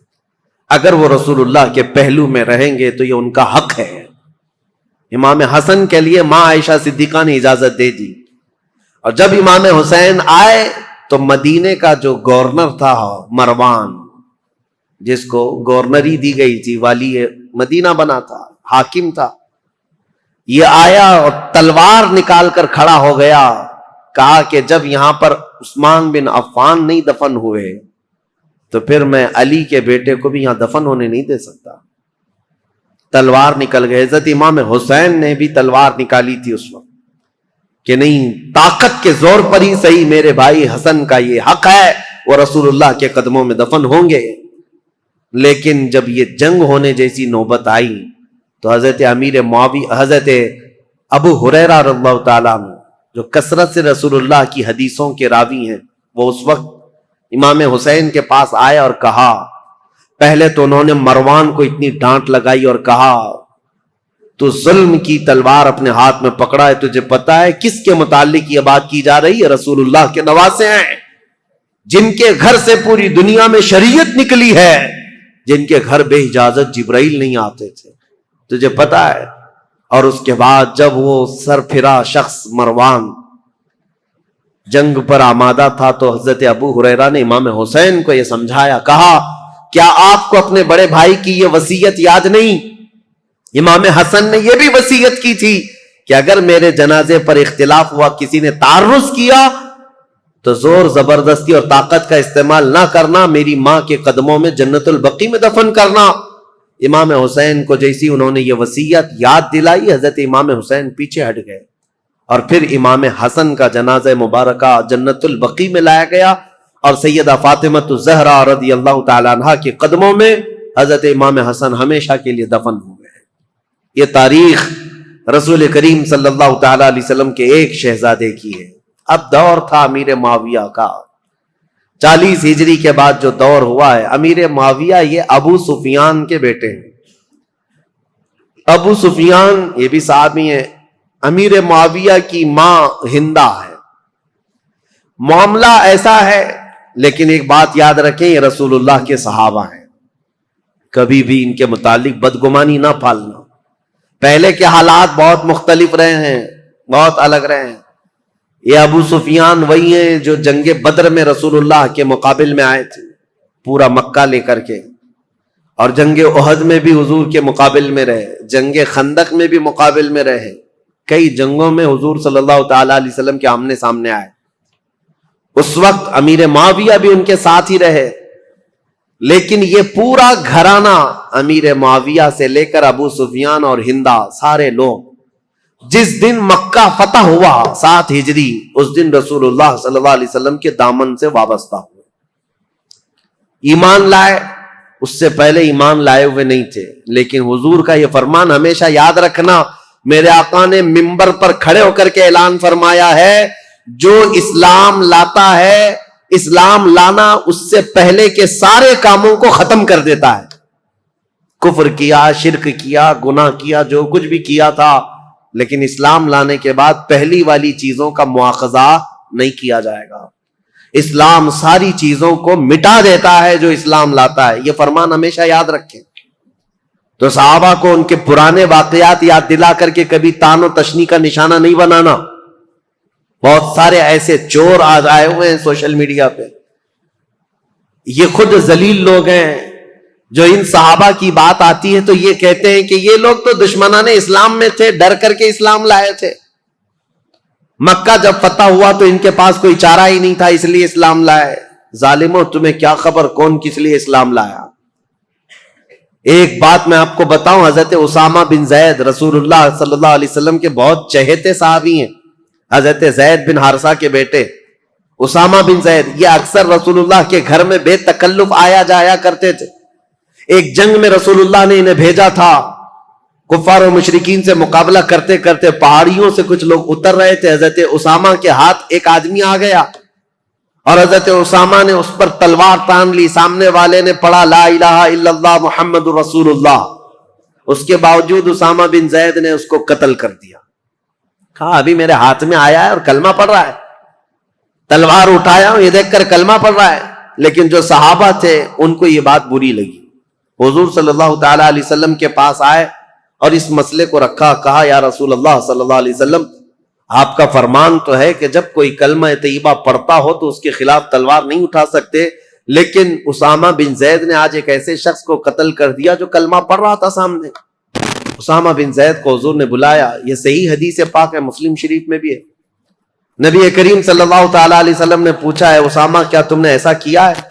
اسامہ بن زید نے کہا یا رسول اللہ وہ تو ڈر کے مارے کلمہ پڑھ رہا تھا, میں نے جب تلوار اٹھائی تب وہ کلمہ پڑھ رہا تھا. حضور اتنے جلال میں آئے اور کھڑے ہو گئے اور کہا اے اسامہ کیا تو نے اس کا دل چیر کر کے دیکھا تھا کہ وہ ڈر کر کے پڑھ رہا تھا کہ اللہ کے لیے پڑھ رہا تھا؟ زندگی بھر حضرت اسامہ بن زید کو اس بات کی شرمندگی تھی, قلق تھا, ملال تھا. یاد رکھو میرے عزیزو, جب اتنی بات کے لیے رسول کریم صلی اللہ تعالی علیہ وسلم نے ڈانٹ لگائی تھی تو پھر آپ یہ جو سوشل میڈیا میں بھونکتے ہیں کہ امیر معاویہ, ابو سفیان, ہندا, یہ سب تو ڈر کر کے اسلام لائے تھے, فتح مکہ کے دن ان کے پاس کوئی چارہ نہیں تھا, تو کس کے بارے میں بتاؤ گے؟ اگر پرانے واقعات نکالو گے تو ابو جہل کے بیٹے اکرمہ رضی اللہ تعالیٰ عنہ یہ بھی ایمان لائے, صحابی ہیں, باپ ابو جہل ہے. اور اگر اسی طرح پرانے معاملات لاؤ گے تو خالد بن ولید کے بارے میں کیا کہو گے, جنہوں نے مسلمانوں کی جیتی ہوئی جنگ کا پانسا پلٹ دیا تھا احد کے میدان میں. جنگ احد جو ہو رہی تھی اس میں مسلمان غالب آ گئے تھے, کفار و مشرکین کے دانت کھٹے کر کے ان کو بھگا دیا تھا, لیکن خالد بن ولید نے 200 لشکریوں کو پیچھے سے لا کر کے ایسا حملہ کیا تھا صحابہ پر جب یہ ایمان لائے ہوئے نہیں تھے, اور ایسا حملہ کیا تھا کہ 70 مسلمان شہید ہوئے ہیں جنگ احد میں. وہ خالد بن ولید نے پوری جنگ کا پانسا پلٹ دیا تھا. تو کیا آپ بلیم ان پر کرو گے؟ ان کی وجہ سے امیر حمزہ شہید ہوئے تھے, ان کی وجہ سے مصعب بن عمیر شہید ہوئے تھے, ان کی وجہ سے عبداللہ بن جہش شہید ہوئے تھے, حضرت حنظلہ, یہ سب صحابہ جو شہید ہوئے جنگ احد میں. نہیں میرے عزیزوں, جو کچھ بھی ہوا ہے یہ حالات کے تقاضوں کے ساتھ بڑھتا گیا, لیکن جب کبھی کسی نے ایمان قبول کر لیا, جو کوئی اسلام سے وابستہ ہو گیا, اس کے پرانے حالات نہیں یاد دلائے جاتے, بلکہ ان کے لیے اتنا ہی کافی ہے کہ وہ ایمان کی حالت میں میرے رسول اللہ کا دیدار کر لیا ہے. یہ مقام قیامت تک اب کسی کو ملنے والا نہیں ہے. حضرت ابو سفیان رضی اللہ تعالیٰ عنہ یہ اگرچہ جنگوں میں حضور کے خلاف آتے رہے, لیکن فتح مکہ کے بعد جب اسلام لائے تو دل کے ساتھ, عقیدت کے ساتھ اور یقین کے ساتھ ایمان لائے ہوئے صحابہ میں سے. اور ان کے بیٹے حضرت امیر معاویہ. اب امیر معاویہ کی پیدائش کا معاملہ میں بتاتا ہوں. ان کی ماں ہندا, یہ بھی صحابیاں ہیں, لیکن یہ وہی ہندا ہیں جنہوں نے احد کے میدان میں حضرت امیر حمزہ کا کلیجہ چبایا تھا. دیکھیے حالات کو اگر آپ بتائیں گے تو معاملات بہت سارے ہوئے ہیں, کیونکہ اس وقت جنگیں چل رہی تھیں, اور امیر حمزہ کا کلیجہ انہوں نے اس لیے چبایا تھا کہ ہندا کے باپ کو امیر حمزہ نے بدر میں مارا تھا, ہندا کے بھائی کو قتل کیا تھا. تو جس کے گھر میں یہ سب معاملات چل رہے ہوں, جنگوں کا تقاضا تھا اس وقت, لیکن بعد میں وہ ایمان لائیں اور صحابیت کا شرف بھی حاصل کیا. جو عورتوں میں صحابیات ہیں ان میں حضرت ہندا کا بھی مقام ہے. بات یہ تھی کہ ہندا کے باپ ربیعہ, یہ ہندا کی شادی فاقیہ نام کے ایک شخص سے کی تھی. فاقیہ بڑا امیر آدمی تھا, مکہ کا رہنے والا, اور وہ ایک مرتبہ اپنے بیوی ہندا کے ساتھ بیٹھا ہوا تھا, اور اس وقت جتنے شاعر آتے تھے دور دراز سے وہ فاقیہ کے پاس آتے, وہ سب کو پیسے بہت لٹاتا تھا. تو تھوڑی دیر کے لیے وہ کسی کام سے نکل کر باہر گیا, ہندا اکیلی بیٹھی تھی جھوپڑی میں, تو ایک کوئی اجنبی شاعر آیا, اور جیسی وہ خیمے کے پاس آیا اندر دیکھا عورت اکیلی ہے, تو دروازہ پردہ گرا کر وہ واپس چلا گیا کہ ہندا اکیلی ہیں, شوہر نہیں ہے, فاقیہ موجود نہیں. اسی اسنا میں وہ شاعر جا رہا تھا، فاقہ اندر آ رہا تھا. فاقہ نے آتے ہی پوچھنا شروع کر دیا، اس مرد سے تیرا کیا تعلق ہے؟ اس اجنبی آدمی نے تیرے ساتھ اکیلے میں کیوں ملاقات کی؟ وہ اتنا شکی مزاج تھا کہ اس نے ہندا کا جینا تنگ کر دیا، بہت سخت شست کیا، اور اس کے بعد ہندا روتی ہوئی اپنے باپ کے پاس آ گئی. تو جو ہندا کا باپ ہے ربیعہ، اس نے کہا کہ سچ سچ بتا ہوا کیا تھا؟ تو ہندا نے کہا جو جو اس وقت ان کے خداؤں کی قسمیں وہ کھاتی تھی سب کھائی. کہا کہ میرا دامن پاک ہے، میں نہ اس آدمی کو جانتی ہوں نہ پہچانتی ہوں، مجھے تو یہ پتا بھی نہیں کوئی آیا تھا، یہ تو میرے شوہر نے بتایا کہ کوئی آ کر کے بھی گیا ہے یہاں پر. ہندا نے یہ سب باتیں کی. اب معاملہ یہاں تک پہنچا کہ ہندا کے باپ نے یہ کہا کہ اس مسئلے کو ہم، ایک مشہور کاہن تھا، عیسائی کاہن جو ہوتے ہیں جوتش جس طرح کے، ان کے پاس جا کر کے اس مسئلے کو رکھیں گے. یمن کا رہنے والا ایک جوتش ہے جو باتیں بھوشمانی کرتا ہے، اس کے سامنے یہ مسئلے کو رکھیں گے اور جو حقیقت ہوگی وہ کھل کر کے آئے گی. ہندا نے کہا ٹھیک ہے چلتے ہیں. فاقہ سے کہا گیا تو وہ بھی چلنے کو تیار تھا.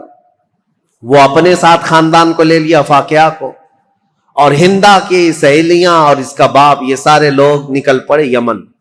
اور جیسے یمن پہنچے تو ہندا کے جسم میں پیلا پن آنے لگ گیا اور وہ ڈر کے مارے کانپنے لگ گئی. ہندا، باپ نے کہا تو چور ہوگی پھر، یا تو ڈر رہی ہے. جیسے ہی ہم کاہن کے پاس آئے تو ڈرنے لگ گئی. کہا میں ڈر نہیں رہی ہوں اس بات سے کہ میں گناہگار ہوں، میں ڈر رہی ہوں اس بات سے کہ یہ اٹکل پچو مارنے والے جوتش لوگ، اگر اس کا بتایا ہوا کبھی غلط نکل گیا، میں تو ویسے گنہگار نہیں ہوں لیکن اس کا کہا ہوا سچ ہے، یہ کیسے 100% یقین ہوگا؟ اگر اس نے غلطی سے کہہ دیا کہ میں نے کوئی غلط کیا ہے تو پورے عرب میں میری بدنامی ہوگی اور ہمیشہ کے لیے میرا نام زانیوں میں شمار ہو جائے گا، اس لیے میں ڈر رہی ہوں. یعنی مکہ کے جاہل لوگ تھے، مکہ کے بت پرست تھے، جیسے بھی تھے، لیکن ان کو اس بات کا بھی یقین تھا کہ جوتش لوگ اٹکل پچو مارتے ہیں. وہ بتوں کی پوجا کرنے والے بھی جانتے تھے کہ یہ پورا پکا نہیں بولتے. مجھے حیرت ہوتی ہے جاہل مسلمان کیسے طوطے والے بابا کے پاس جا کے بیٹھتے ہیں. طوطا نکال رہا ہے اور اس کا بھوش بتا رہا ہے اور خود کا پتہ نہیں ہے، برج پر بیٹھا ہوا ہے، سڑک پر بیٹھا ہوا ہے اور پالا ہوا ایک طوطا چٹیاں نکال کر. بڑے شوق سے لوگ اپنا مستقبل، اپنا فیوچر پوچھ رہے ہوتے ہیں. اور حیرت کی بات ہے طوطا بھی بتا رہا ہے اور کچھ لوگ اپنا ہاتھ لے جا کر کے بتا رہے ہیں لکیر دیکھو اور بتاؤ ہمارا فیوچر کیسا ہے. لکیریں دیکھ کر کے بتانے والے. میرے عزیزو، اللہ تبارک و تعالیٰ نے تمہارے سامنے پورا قرآن رکھا ہے، دین اسلام کی مضبوطیاں ہیں. میرے آقا نے فرمایا جو کسی کاہن کے پاس اپنا ہاتھ لے کر گیا، حضور نے فرمایا فقد کفر بما انزل محمد، اس نے محمد کا انکار کر دیا. جو کچھ رسول اللہ پر اترا ہے اس کا اس نے انکار کر دیا. تمہارا یہ شیوا نہیں ہے کہ تم مسلمان اور جوتشوں کے پاس جاؤ اور اپنے گھر بنانے کے لیے واستو پرکار کا خیال کرتے رہو. یہ سب چیزیں جو توہمات ہیں یہ تمہارے حصے کی نہیں ہے، تمہاری نہیں ہے. بہرحال ہندا جب یہ کہتی ہے اپنے باپ سے کہ یہ اٹکل پچو مارے گا کچھ بھی، اور میرے بارے میں اگر کہہ دیا کہ یہ زنا کر چکی ہے تو میرا تو بیڑا غرق ہو جائے گا، تو اس کے باپ نے کہا میں ایسی ڈائریکٹ تھوڑی نہ جاؤں گا اس کے پاس، میں پہلے اس کا ٹیسٹ لوں گا کہ وہ صحیح ہے یا نہیں ہے. اس کے لیے ہندا کے باپ نے ایک تدبیر لی. گھوڑے کے دم کے نیچے ایک پھل کا دانہ چھپا کر کے رکھا اور اپنے پاس ایک ڈبیا رکھی اور اس میں بھی ایک چیز چھپا کر کے رکھی، اور جاتے ساتھ وہ جو کاہن تھا اس کے پاس دونوں جماعتیں گئی. اور جانے کے بعد ہندا کے باپ نے کہا جوتش صاحب، کاہن صاحب، ہم آپ کے پاس ایک مسئلہ لے کر آئے، لیکن اس سے پہلے ہم آپ کو آزمانا چاہتے ہیں کہ تم کہاں تک پہنچے ہوئے ہو. ہم کچھ کر کے لائے ہوئے ہیں اپنے ساتھ، وہ کیا ہے بتاؤ. اس جوتش نے کہا کہ تم جہاں آنے سے پہلے اپنے جانور کی پونچھ کے نیچے ایک دانہ دبا کر کے آئے ہو. اس نے صحیح بات کہی. کاہن جو ہوتے ہیں جوتش، ان کو شیطان کچھ خبریں دیتا ہے اور اس کے بعد جب اس نے صحیح صحیح بات بتائی، اس وقت کے کاہن یہ سب بتاتے تھے ستارہ دیکھ کر کے، تو ہندا کے باپ نے کہا دیکھو ہم نے جو ٹیسٹ لینا تھا وہ اس میں پکا نکلا ہے۔ اس کے بعد کہا اس جوتش سے کہ اب یہ بتاؤ ہم کیا مسئلہ لے کر کے یہاں پر آئے ہیں، اس میں ایک عورت کے بارے میں یہ الزام ہے کہ اس نے زنا کیا ہے اجنبی مرد سے۔ تو کہا عورتوں کو یہاں بٹھاؤ، کئی عورتیں تھیں، وہ سب کے پاس جاتا تھا، سونگتا تھا، کسی کے کندھے کو مارتا تھا، اس کے بعد ایک ایک عورت کو اس طرح سے مار مار کے الگ کیا۔ جب ہندا کی باری آئی تو کندھے پر مارا اور اس کے بعد کہا کھڑی ہو جاؤ، اور جیسی ہندا کھڑی ہوئی کہا کہ یہ عورت بالکل پاک و صاف ہے، اس نے آج تک کوئی دوسرے مرد سے کوئی بدکاری نہیں کی۔ اے لوگوں، میں تمہیں یہ بات بھی کہتا ہوں کہ یہ ہندا پاک ہے، اپنے شوہر کے بستر کو امانت کو اس نے بچائی ہے، اور یہ بھی میں تمہیں کہتا ہوں عنقریب اس کے گھر میں ایک بیٹا پیدا ہوگا جو پورے عرب کا بادشاہ ہوگا، اس کا نام معاویہ ہوگا۔ یہ کاہن نے پہلے ہی یہ خبر بھی دے دی۔ اب جیسی ہی ہندا کی پاکی اور برت اس نے بیان کیا تو جو شوہر تھا فاقیہ جلدی سے آ گیا، آجا میری بیگم، صاف ہے تو پاک ہے۔ ہندا نے جھٹک کر کہا ایسے شخص کے پاس تو میں اب زندگی بھر نہیں جا سکتی، مجھے اس سے طلاق چاہیے۔ اور اس کے بعد جب جوتش نے کہا ہے کہ میرے پیٹ سے ایک بیٹا پیدا ہونے والا جو بادشاہ ہوگا، میں تو یہ چاہتی نہیں کہ ایسے شکی آدمی سے کوئی بادشاہ پیدا ہو، میں یہ چاہتی نہیں ہوں۔ تو پھر ہندا کے باپ نے طلاق کروا دی، ختم ہو گئی۔ ہندا جیسی مکہ واپس آئی تو ہندا سے حضرت ابو سفیان نے نکاح کر لیا۔ اس وقت یہ ایمان لائے ہوئے لوگ نہیں تھے، ابو سفیان نے نکاح کیا، اور ابو سفیان اور ہندا کے نکاح سے حضرت امیر معاویہ پیدا ہوئے۔ امیر معاویہ بچپن سے ہی بہت ذہین تھے، حلیم الطبع، بردبار، ان کے اندر بھی برداشت کی طاقت بہت، معاملہ فہمی اور سیاست ان کے اندر بچپن سے تھی۔ لکھنے پڑھنے میں بھی شوق تھا، اس لیے حضور صلی اللہ تعالی علیہ وسلم پر جب وحی اترتی تھی، قرآن کی آیتیں آتی تھی، تو لکھنے والے جو تھے چند صحابہ تھے، ان میں حضرت امیر معاویہ کا نام ہے، وہ کاتبین وحی میں سے ہیں۔ قرآن لکھنے کے لیے حضور نے چند صحابہ کو خدمت پر مامور کیا تھا، امیر معاویہ بھی قرآن لکھنے والوں میں تھے، کاتب قرآن ہیں، اور قرآن کو انہوں نے اپنے ہاتھوں سے لکھا ہے۔ جو سب سے پہلے نازل ہوا قرآن یہ حضرت امیر معاویہ، لیکن مسئلہ یہ ہے کہ یہ 7 ہجری میں ایمان لائے اور 11 ہجری میں حضور کی وفات ہوئی۔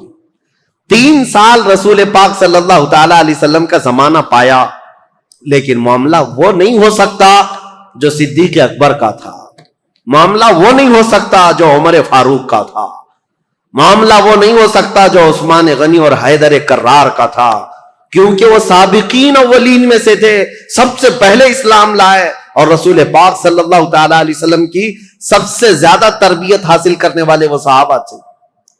بہرحال حضرت امیر معاویہ جب جوان ہوئے تو آپ کو حضرت ابوبکر صدیق نے ان کے سگے بھائی کے ساتھ ملک شام بھیجا۔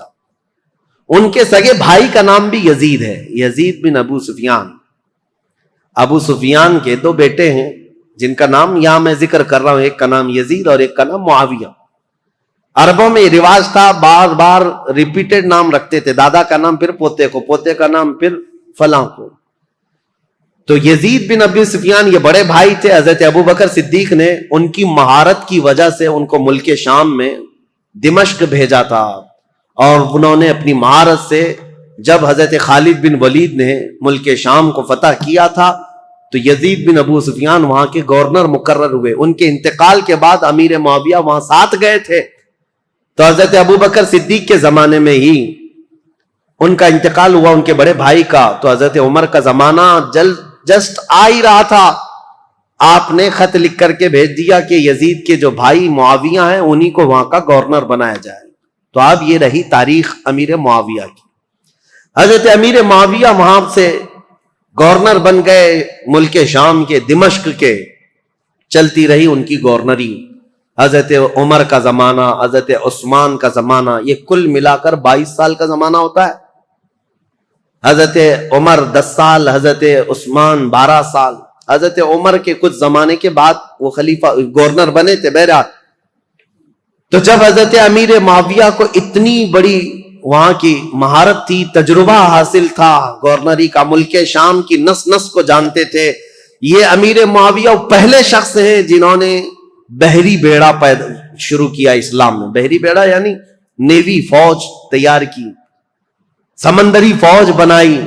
اور قبرص کو، جیسے کہ میں نے بتایا حضرت عثمان کے زمانے میں امیر معاویہ کی سپہ سالاری میں سائپرس ترکی کا جو علاقہ ہے وہ فتح ہوا، اور وہ 500 جہازیں حضرت امیر معاویہ نے سمندر میں اتاری تھی. اور پھر مصر میں ایک کارخانہ بنایا جہاں جہاز بنائے جاتے تھے. آپ کی عقل بہت زیادہ تیز، معاملہ فہمی بہت زیادہ تھی، کئی نئی چیزوں کو آپ نے ایجاد کیا حضرت امیر معاویہ نے. اب ان کی خلافت کا جو دور چلا ہے وہ اختلافات بہت زیادہ رہے، لیکن میرے عزیزوں اس وقت بڑے بڑے صحابہ موجود تھے. حضرت عمر کے بیٹے عبداللہ بن عمر، حضرت زبیر کے بیٹے عبداللہ بن زبیر، حضرت عبداللہ بن مسعود، حضرت عبداللہ بن زبیر اور حضرت ابو بکر صدیق کے بیٹے عبد الرحمن. یہ بڑے صحابہ میں تھے اس وقت، وہ سب موجود تھے. اور ان سبوں نے حضرت امیر معاویہ کی خلافت پر اجماع کر لیا کہ ٹھیک ہے، ہم نے تسلیم کر لیا. حالانکہ دیکھا جائے تو خلافت کے دعوے دار وہ بھی ہو سکتے تھے. باپ میرے ابو بکر صدیق ہیں، باپ میرے عمر فاروق ہیں، اور حضرت امام حسن بھی علی بن ابی طالب کے بیٹے ہیں، بڑے بڑے صحابہ کے بیٹے تھے. لیکن ان سبوں نے امیر معاویہ کی یہ پرانی مشق اور ان کی تجربہ کاری کی وجہ سے خلافت ان کے حوالے کر دیا. اب حضرت امیر معاویہ کی خلافت کے جو اہم کارنامے ہیں وہ یہ ہیں کہ افریقہ کے، شمال افریقہ کے کئی علاقے فتح ہوئے اور دائرہ اسلام میں آئے. اور سب سے پہلے 55 ہجری کی بات میں بتا رہا ہوں، 55 ہجری میں، اور بعض روایت میں 45 ہجری میں سب سے پہلی فوج امیر معاویہ نے بھیجی تھی جو سندھ کے علاقے میں، یعنی ہمارا پرانا جو ہندوستان تھا، یہاں سب سے پہلی محلب نام سے ایک سپہ سالار امیر معاویہ کے بھیجے ہوئے وہ ہندوستان تشریف لائے تھے. بعد میں باضابطہ لشکر کشی جو ہوئی ہے وہ محمد بن قاسم کا دور ہے، لیکن امیر معاویہ کے زمانے میں 45 ہجری میں ہی سندھ میں قدم رکھ دیے تھے. اب آپ اندازہ کریں، مسلمانوں کی سرحدیں نہیں تھیں، وہ عرب سے نکلے ہوئے لوگ وہاں سے اپنی سرحدیں بناتے ہوئے ہند کے علاقے تک پہنچ گئے. یہاں سندھ میں ایک عورت اس وقت حاکم تھی قبق نام کی، اور یہ بہت سخت قسم کی عورت تھی، اور یہ حاکم تھی، اور اس وقت یہاں ہندوستانیوں پر حکومت کرتی تھی، سندھ کے کچھ علاقوں پر حکومت کرتی تھی. جب حضرت محلب آئے امیر معاویہ کے سپہ سالار، تو یہ قبق نامی خاتون نے ان سے کوئی جنگ نہیں کی بلکہ صلح پر منظوری دی، اور اس کے بعد یہ علاقہ وہ ان کے حوالے کر کے چلی گئی. سندھ کا کچھ علاقہ تاریخ ہے. امیر معاویہ نیشاپور، سمرقند، بخارا، ازبکستان کے علاقے جو جا چکے تھے ان کو دوبارہ حاصل کیا. ملک شام کے کئی علاقوں میں جو بغاوت پھیلی تھی اس بغاوت کو ٹھنڈا کیا، پھر ان علاقوں میں مضبوطی قائم کی. عراق کے وہ علاقے جو حضرت علی کے زمانے میں اور ان کے زمانے میں جنگوں کی وجہ سے اختلافات کے شکار ہو گئے تھے، حضرت امیر معاویہ نے ان سب جنگوں کو ٹھنڈا کر دیا. بردباری ایسی تھی، سیاست ایسی تھی امیر معاویہ کی، انہوں نے اپنے 3 بڑے مشیر ایڈوائزر بنائے تھے. ایک مغیرہ بن شعبہ، دوسرے عمرو بن عاص، تیسرے زیاد بن ابی سفیان.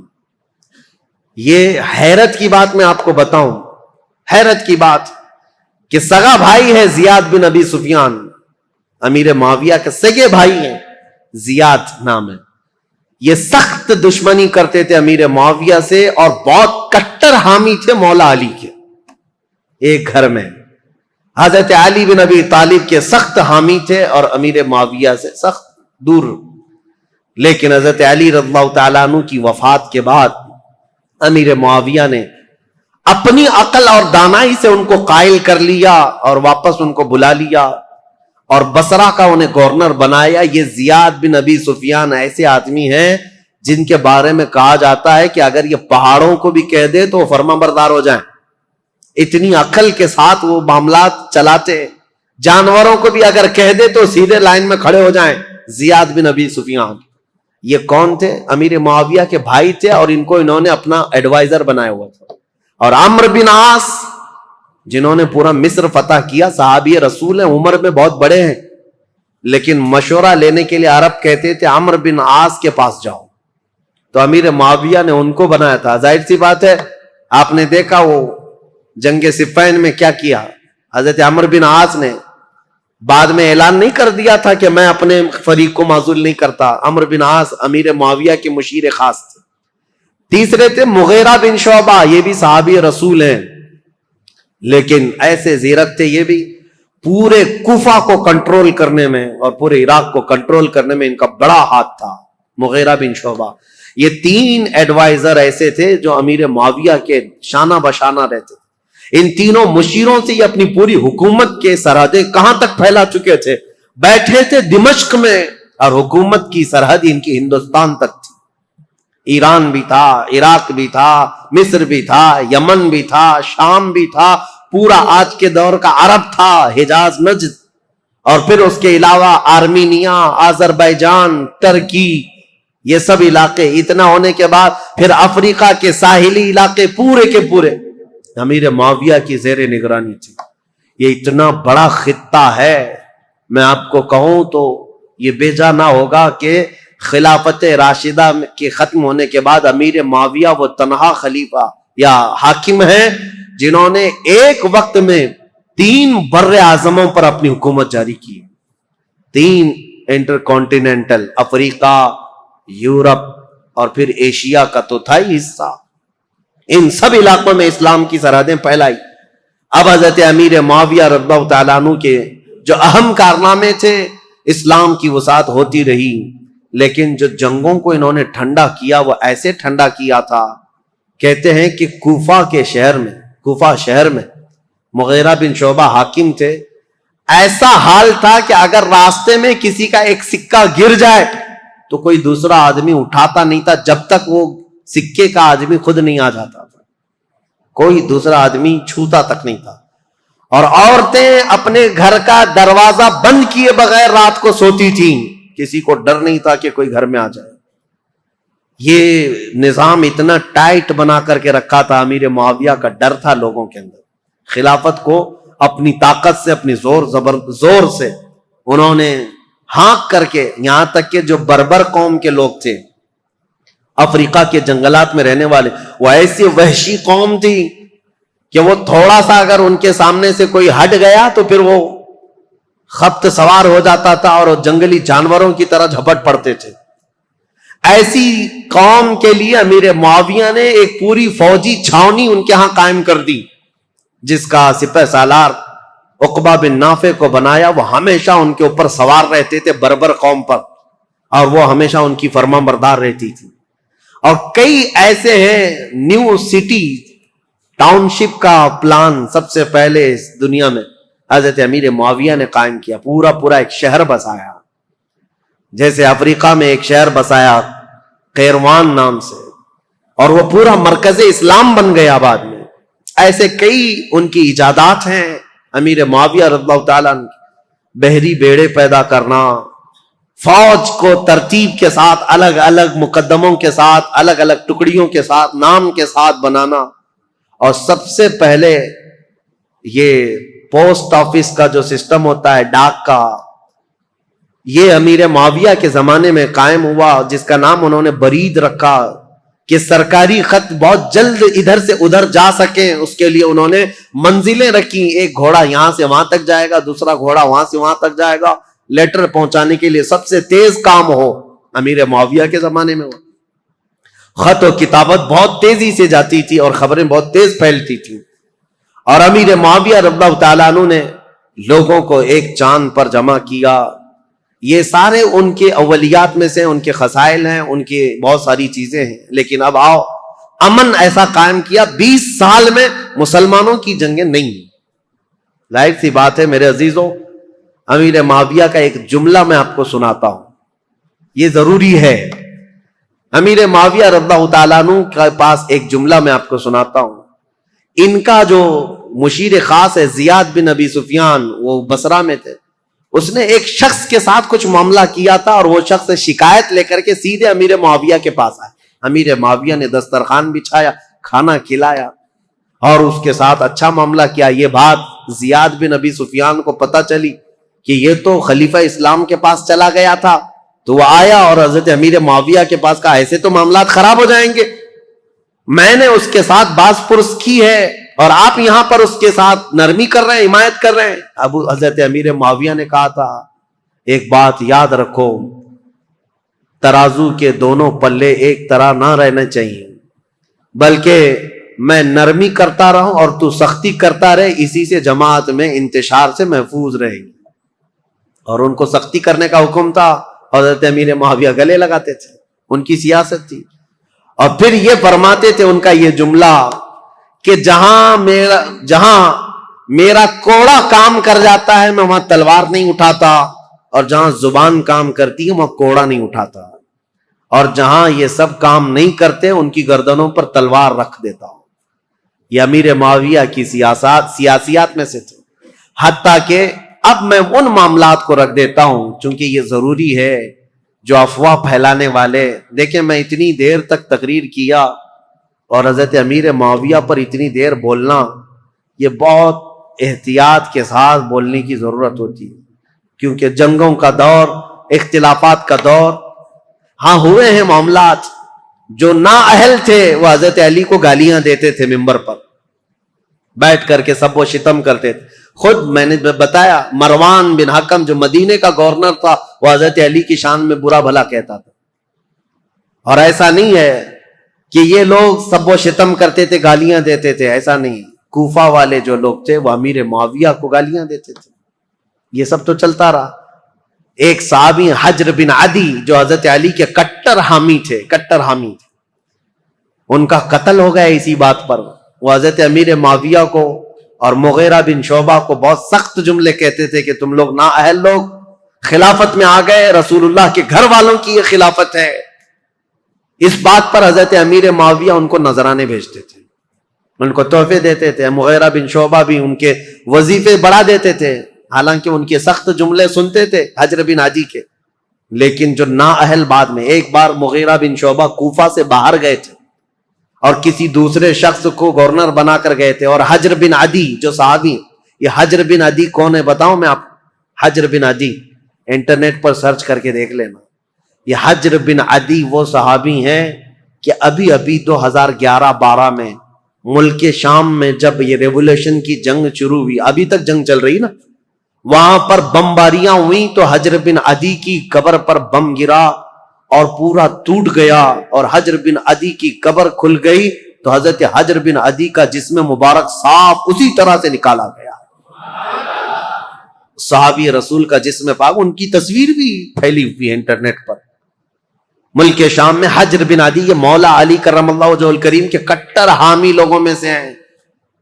1400 سال کے بعد میرے عزیزوں جسم اقدس صاف اسی طرح سے نکالا گیا ہے, آپ دیکھ سکتے ہیں اسی طرح سے نکالا گیا, اور دوسری جگہ بحفاظت دفن کیا گیا ہے. اے ظالموں, اپنی آنکھوں سے دیکھو اور کن کن چیزوں کا انکار کرو گے. میرے مصطفیٰ کے قدموں میں رہنے والے غلام کا جسم 14 صدیوں تک محفوظ ہے, تو اس رسول کائنات کے جسم کا عالم کیا ہوگا. تو زندہ ہے واللہ, تو زندہ ہے واللہ, میری چشم عالم سے چھپ جانے والے. میرے آقا صلی اللہ تعالی علیہ وسلم کی حیات برزخی کی بات ہی الگ ہے. بہرحال یہ حجر بن عدی وہ صحابی ہیں. مغیرہ بن شعبہ ان سے سخت جملے سنتے تھے, ان کو نذرانے دیتے تھے. امیر معاویہ کے بارے میں بھی اگر کچھ کہتے ان کو وظیفہ دے دیتے تھے, کچھ نہیں کہتے تھے.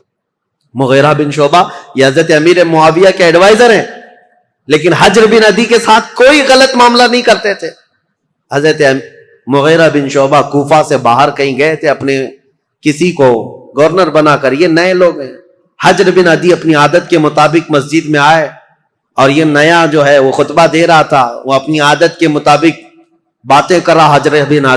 حجر بن عدی کھڑے ہو گئے اور کہا تم سب کذاب ہو, سب سے بڑے جھوٹے لوگ ہو. حقدار تو علی بن ابی طالب تھے, اور جس دن وہ گئے ہیں سورج ڈوب چکا ہے. حضرت علی کی فضیلت بیان کرنے لگے. یہ جو والی بنا تھا کوفہ کا وہ کھڑا ہوا اور سیدھے آ کر حضرت حجر بن عدی کو قتل کر دیا، صحابی رسول۔ تو یہ معاملات تو ہوتے رہے، ادھر بھی قتل ہوئے ادھر بھی قتل ہوئے، لیکن حضرت امیر معاویہ کا جو دور آیا انہوں نے زمام خلافت کو ایسا مضبوطی سے تھاما کہ پوری ہر جگہ امن قائم کر دیا۔ اتنا تو ہے کہ مکہ میں، مدینہ میں، کوفہ میں، بصرہ میں، ہر جگہ امن قائم کر دیا۔ لیکن وہ اخیر زمانہ ان کا، ظاہر سی بات ہے ان کی عمر جب 80 سال کے قریب تھی، 80 سال کے قریب ان کی عمر ہوئی، اب ان کے حالات جو سخت تاریخ کے لیے بدلاؤ کے ہیں وہ ایک ہی ہے۔ پھر بھی میں ادب کے دائرے میں عرض کرتا ہوں، حضرت امیر معاویہ کو بعض لوگوں نے آ کر مشورہ دیا کہ آپ کا دور ختم ہونے والا ہے، اب حالات ویسے نہیں ہونے چاہیے جب حضرت عمر کے انتقال کے بعد ہوئے، حضرت عثمان کے قتل کے بعد ہوئے، خلافت کے لیے لوگوں میں الگ الگ معاملات نہ ہو جائیں، اختلاف نہ ہو جائے، اس لیے آپ اپنی زندگی میں ہی کسی کو اعلان کر دیجئے میرے بعد یہ خلیفہ ہے۔ مسلمانوں کو ویسے بھی خلیفہ کی بات ماننا ضروری ہے، آپ کی بات سب لوگ مان لیں گے۔ امیر معاویہ رضی اللہ تعالیٰ عنہ کو جب یہ لوگوں نے آ کر کہا تو حضرت امیر معاویہ نے پوچھا کہ اچھا ٹھیک ہے، یہ ان کی بیماری کا وقت تھا، کہا بتاؤ میں کس کا اعلان کروں؟ چاپلوس لوگ تھے، چاپلوسی کرتے ہوئے کہا کہ آپ کے گھر میں یہ خلافت زیب جیتی ہے، آپ کا بیٹا یزید ہے، اس کو آپ خلیفہ کا اعلان کر دیجئے۔ یہاں سے اب تاریخ بدل جاتی ہے، اسلامی تاریخ یہاں آ کر کے بہت سخت ہو گئی ہے۔ امیر معاویہ نے پہلے تو انکار کر دیا، کہا نہیں، کیونکہ یزید کے شب و روز اور اس کے دن بھر کی جو مشغولیات ہیں وہ سب کو پتا تھے، نا اہل آدمی دن بھر کبوتر بازی کرتا تھا اور کبھی چھپ چھپا کر کے بندروں کو کھیل میں لگاتا تھا اور خوش ہو کر کے ہنستا تھا، اس کے الگ الگ معاملات تھے، اس کے شراب پینے کی بھی باتیں ہیں، لیکن امیر معاویہ سے چھپ کر کرتا رہا یا ان کے دور میں کم کرتا رہا۔ حضرت امیر معاویہ نے منع کر دیا، لیکن پھر کچھ بڑے بڑے لوگ بھی آئے، کہا کہ یہ بات صحیح ہے کہ مسلمانوں میں ایک بہت بڑی جنگ ہوگی اب خلیفہ کے انتخاب کے لیے، کیونکہ حضرت امام حسن سے جو صلح ہوئی تھی وہ تو اس بات پر ہوئی تھی نا، امیر معاویہ کے بعد خلافت امام حسن کو جائے گی، لیکن امام حسن تو شہید ہو گئے، اب کون ہے؟ تو بہت سارے لوگ اس وقت جو موجود تھے انہوں نے اس بات کا ویرودھ بھی کیا، انکار بھی کیا، کیونکہ ابھی 3 بڑے صحابہ موجود تھے، سیدنا ابو بکر صدیق کے بیٹے عبد الرحمن، حضرت عمر کے بیٹے عبداللہ بن عمر، اور حضرت علی کے بیٹے امام حسین، یہ بڑے بڑے صحابہ، اور حضرت زبیر کے بیٹے عبداللہ بن زبیر یہ بھی موجود تھے۔ تو ایک صحابی آئے حضرت امیر معاویہ کے پاس، احنف بن قیس، انہوں نے کہا کیا ہی اچھا ہوگا کہ آپ اعلان کر دیں عبداللہ بن عمر کے نام پر، ان سے افضل کوئی نہیں ہے، کیونکہ وہ بڑے صحابی ہیں، رسول اللہ کا زمانہ پائے ہوئے۔ امیر معاویہ رضی اللہ تعالیٰ عنہ کے سامنے یہ سب معاملات تھے۔ انہوں نے پھر مغیرہ بن شعبہ کو بلایا جو کوفہ کے گورنر تھے، زیاد بن ابی سفیان کو بلایا، پھر پوچھا تو انہوں نے کہا کہ جیسا آپ کہنا چاہتے ہیں ہم کرنے کو تیار ہیں، ہم لوگوں کو سنبھال لیں گے جیسے 20 سال سے سنبھال رہے ہیں۔ تو امیر معاویہ نے خط لکھ دیا سب کے نام پر کہ میری زندگی آخر دور کو پہنچ چکی ہے، اے مسلمانوں میں اپنی زندگی میں اعلان کرتا ہوں میرے بعد میرا بیٹا یزید بن معاویہ تخت خلافت کا جانشین ہے۔ مغیرہ بن شعبہ لے کر کے گئے، انہوں نے تو نافذ کر دیا، زیاد بن ابی سفیان جو تھے انہوں نے بھی نافذ کر دیا۔ اب مدینے کا مسئلہ تھا، مدینے میں مروان تھا، مروان کو لکھ کر کے بھیجا گیا، لیکن اس میں نام نہیں لکھا گیا، پہلے خط میں یہ لکھا گیا کہ امیر معاویہ یہ چاہتے ہیں مسلمانوں میں جنگ نہ ہو، اس لیے اپنی زندگی میں کسی کے خلیفہ ہونے کا اعلان کرنا چاہتے ہیں۔ مروان نے سارے بڑے صحابہ کو بھی بلایا جو موجود تھے، سب سے یہ مشورہ لیا کہ خلیفہ وقت امیر معاویہ کا یہ کہنا ان کی رائے یہ ہے، سبوں نے کہا اچھا ہی ہوگا، پھر ایک نئے خلیفہ کو چننے کے لیے لڑائیاں ہوں گی، امیر معاویہ اگر اعلان کریں گے تو کسی اچھے کا کریں، کیونکہ نام نہیں تھا اس وقت۔ سب مدینے والے اس بات پر راضی ہو گئے، ٹھیک ہے۔ اس کے بعد امیر معاویہ کو جب یہ خبر پہنچی کہ سب معاملہ ٹھیک ہے، راضی ہیں، تو دوسرے خط میں انہوں نے بھیجا کہ ہاں میں اعلان کرتا ہوں کہ میرا بیٹا یزید تخت خلافت کا جانشین ہوگا۔ یہ خط جیسی آیا مروان نے اب جن لوگوں کو بلایا اس میں بہت سارے لوگ تھے، تابعین اور صحابہ.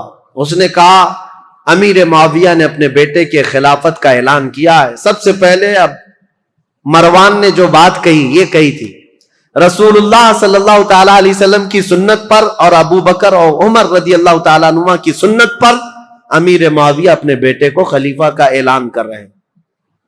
تو حضرت عبد الرحمن کھڑے ہو گئے، عبد الرحمن بن ابو بکر. کہا جھوٹ بول رہے ہو، یہ کہو رسول اللہ کی سنت اور ابو بکر و عمر کی سنت نہیں، عیسائی بادشاہ ہرقل اور عظیم الروم کی سنت پر کہ ان کے ہاں ایک بادشاہ مرتا ہے تو بیٹا خلیفہ بنتا ہے.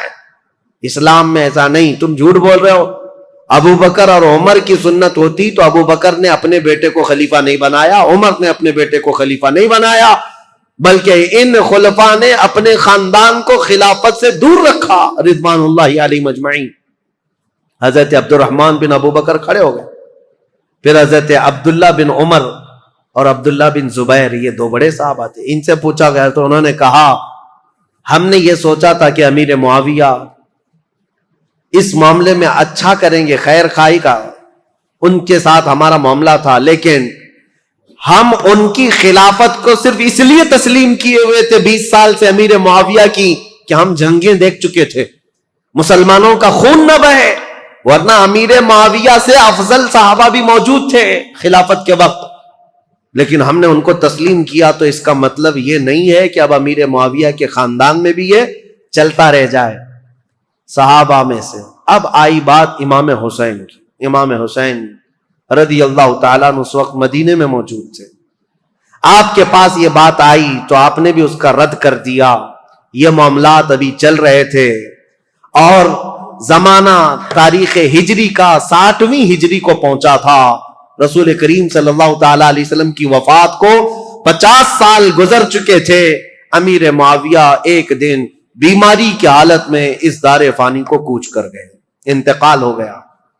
خلافت کا معاملہ لٹک گیا اور اس طرح کہ انہوں نے آلریڈی اعلان تو کر دیا تھا، آدھا اعلان، اور سب کو متی نہیں بنا لیے، سب کے ساتھ منظوری نہیں ہوئی، اس لیے خلافت کا معاملہ لٹکا ہوا تھا. ظاہر سی بات ہے خلیفہ برحق اس وقت ہوگا جب سارے لوگ ایک ساتھ بیعت کر لیتے. بڑے صحابہ مدینے کے، مکہ کے اور حجاز کے بہت سارے صحابہ نے اس کا انکار کیا تھا. کوفہ کے بھی بہت سارے صحابہ جو موجود تھے انہوں نے انکار کیا تھا کہ یہ وصیت نہیں مانی جائے گی، مسلمانوں کے معاملات مسلمانوں کے ہاتھ میں رکھے جائیں، وہ جسے چاہیں منتخب کریں. ان معاملات پر آ کر اب تاریخ رک گئی ہے. اب یہاں سے امیر معاویہ کے انتقال کے بعد جو اصل مسئلے شروع ہوتے ہیں، دوسرے دن یزید کو بیٹھنا ہے اور پھر وہ کربلا کی داستان شروع ہوتی ہے. انشاءاللہ العزیز ہمارے پاس 2 دن باقی ہیں.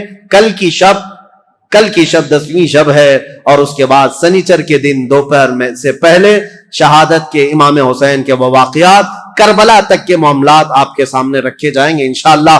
میں نے تاریخ اسلام کو حضور اکرم صلی اللہ تعالی علیہ وسلم کی بعثت سے پہلے سے لے کر عرب کے حالات، دنیا کے حالات سے لے کر یہاں تک بیان کیا. صدیق اکبر کا زمانہ، فاروق اعظم کا زمانہ، عثمان بن عفان کا زمانہ، حیدر کرار کا زمانہ رضی اللہ عنہم اجمعین، امام حسن مجتبی اور ان کے بعد امیر معاویہ کی 20 سالہ خلافت کا دور. اس کے بعد جو حالات آئے وہ مسلمانوں کے لیے بڑے گمبھیر حالات ہیں. پھر ہمارے درمیان انتشار ہوا، افتراق ہوا، جماعتیں بنی، ٹکڑیاں بنی اور فرقے بنے اور اتنے بنے کہ اس کا دروازہ آج تک نہیں بند ہوا اور اس وقت تک بند نہیں ہوگا جب تک کہ میرے آقا صلی اللہ تعالی علیہ وسلم کے فرمان کے مطابق 4 خلفائے راشدین کے زمانے کے بعد، وہ عدل، مساوات، امن کے دور کے بعد، قیامت کے قریب ایک اور بار پوری دنیا میں عدل قائم ہوگا، امن قائم ہوگا. وہ دور ہوگا امام مہدی علیہ السلام کا، امام مہدی رضی اللہ تعالیٰ عنہ کا.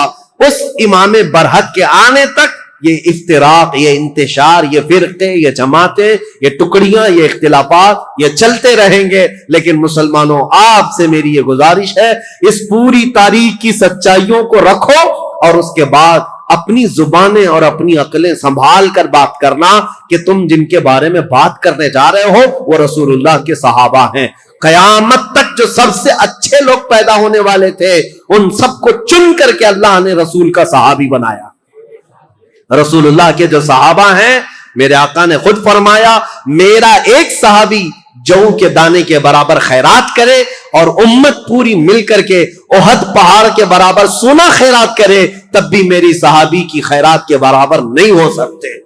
وہ صحابہ کے مقام کو نہیں پہنچ سکتے. اسی لیے خبردار خبردار یہ محرم کے مجالس میں بعض لوگ یہ فتنہ انگیزیاں شروع کر چکے ہیں. ابھی کل ہی کی بات ہے ایک صاحب مجھ سے ٹرول کرتے ہوئے سوال کر رہے تھے, اعتراض کر رہے تھے. اگر وہ میری آج کی بھی بات سنتے ہوں تو ان کے لیے جواب یہ ہے, وہ یہ کہتے ہیں آپ تو بلاتے ہیں امام حسین کے نام پر اور یہ محرم کے بیانات ہوتے امام حسین کے نام پر اور آپ تو صحابہ کی باتیں کرنے لگ گئے یا خلفائے راشدین کی باتیں کر رہے ہیں. اگر اس صاحب کو ایسا لگتا ہے تو میں ان کے لیے جواب دیتا ہوں تمہیں ابھی تک حقیقت پتا نہیں رسول اللہ صلی اللہ تعالی علیہ وسلم کے ان صحابہ کی. ہم ان صحابہ کرام کی فضیلت ہر دور میں بیان کرتے ہیں بلکہ مولا حسین کو تم نے یہ خاص کر رکھا ہے کہ محرم کے لیے ہے. مولا حسین محرم کے لیے نہیں ہر دن کے لیے ہے اور ہر رات کے لیے ہے. ہم کربلا والے سنی حضرات امام حسین کو محرم کے لیے خاص کر نہیں رکھے ہیں بلکہ ہمارا تو یہ عزم ہے ہمارے بچے جوان ہوں تو حسین ابن علی کی شہادت کے بیان کے بعد جوان مردی اور بہادری کے ساتھ کھڑے ہو سکے. ہم کہانیاں نہیں بیان کرتے. ایک بات یاد رکھو, بچپن میں جب سے میں بولنے لگا ہوں, ابھی تو یہ زمانہ بہت ہو گیا, میری عمر 13 سال کی تھی جب سے میں تقریر کر رہا ہوں. میری عمر 14 سال کی عمر سے محرم کے بیانات میں کر رہا ہوں. میری تو ابھی داڑھی بھی نہیں تھی, مونچھیں بھی نہیں تھی. اس وقت سے کربلا کی داستانیں ہر طرح سے بیان کیا, لیکن میں نے ایک بات کا عزم کر لیا, کربلا کی داستان رونے دھونے اور ماتم کرنے اور پیٹنے کے لیے نہیں ہے بلکہ حسین کی شہادت ہم اس لیے سناتے ہیں کہ بجھے ہوئے دل ہو, 80 سال کا بوڑھا ہو تو 25 سال کا جوان بن جائے اس کے اندر سے.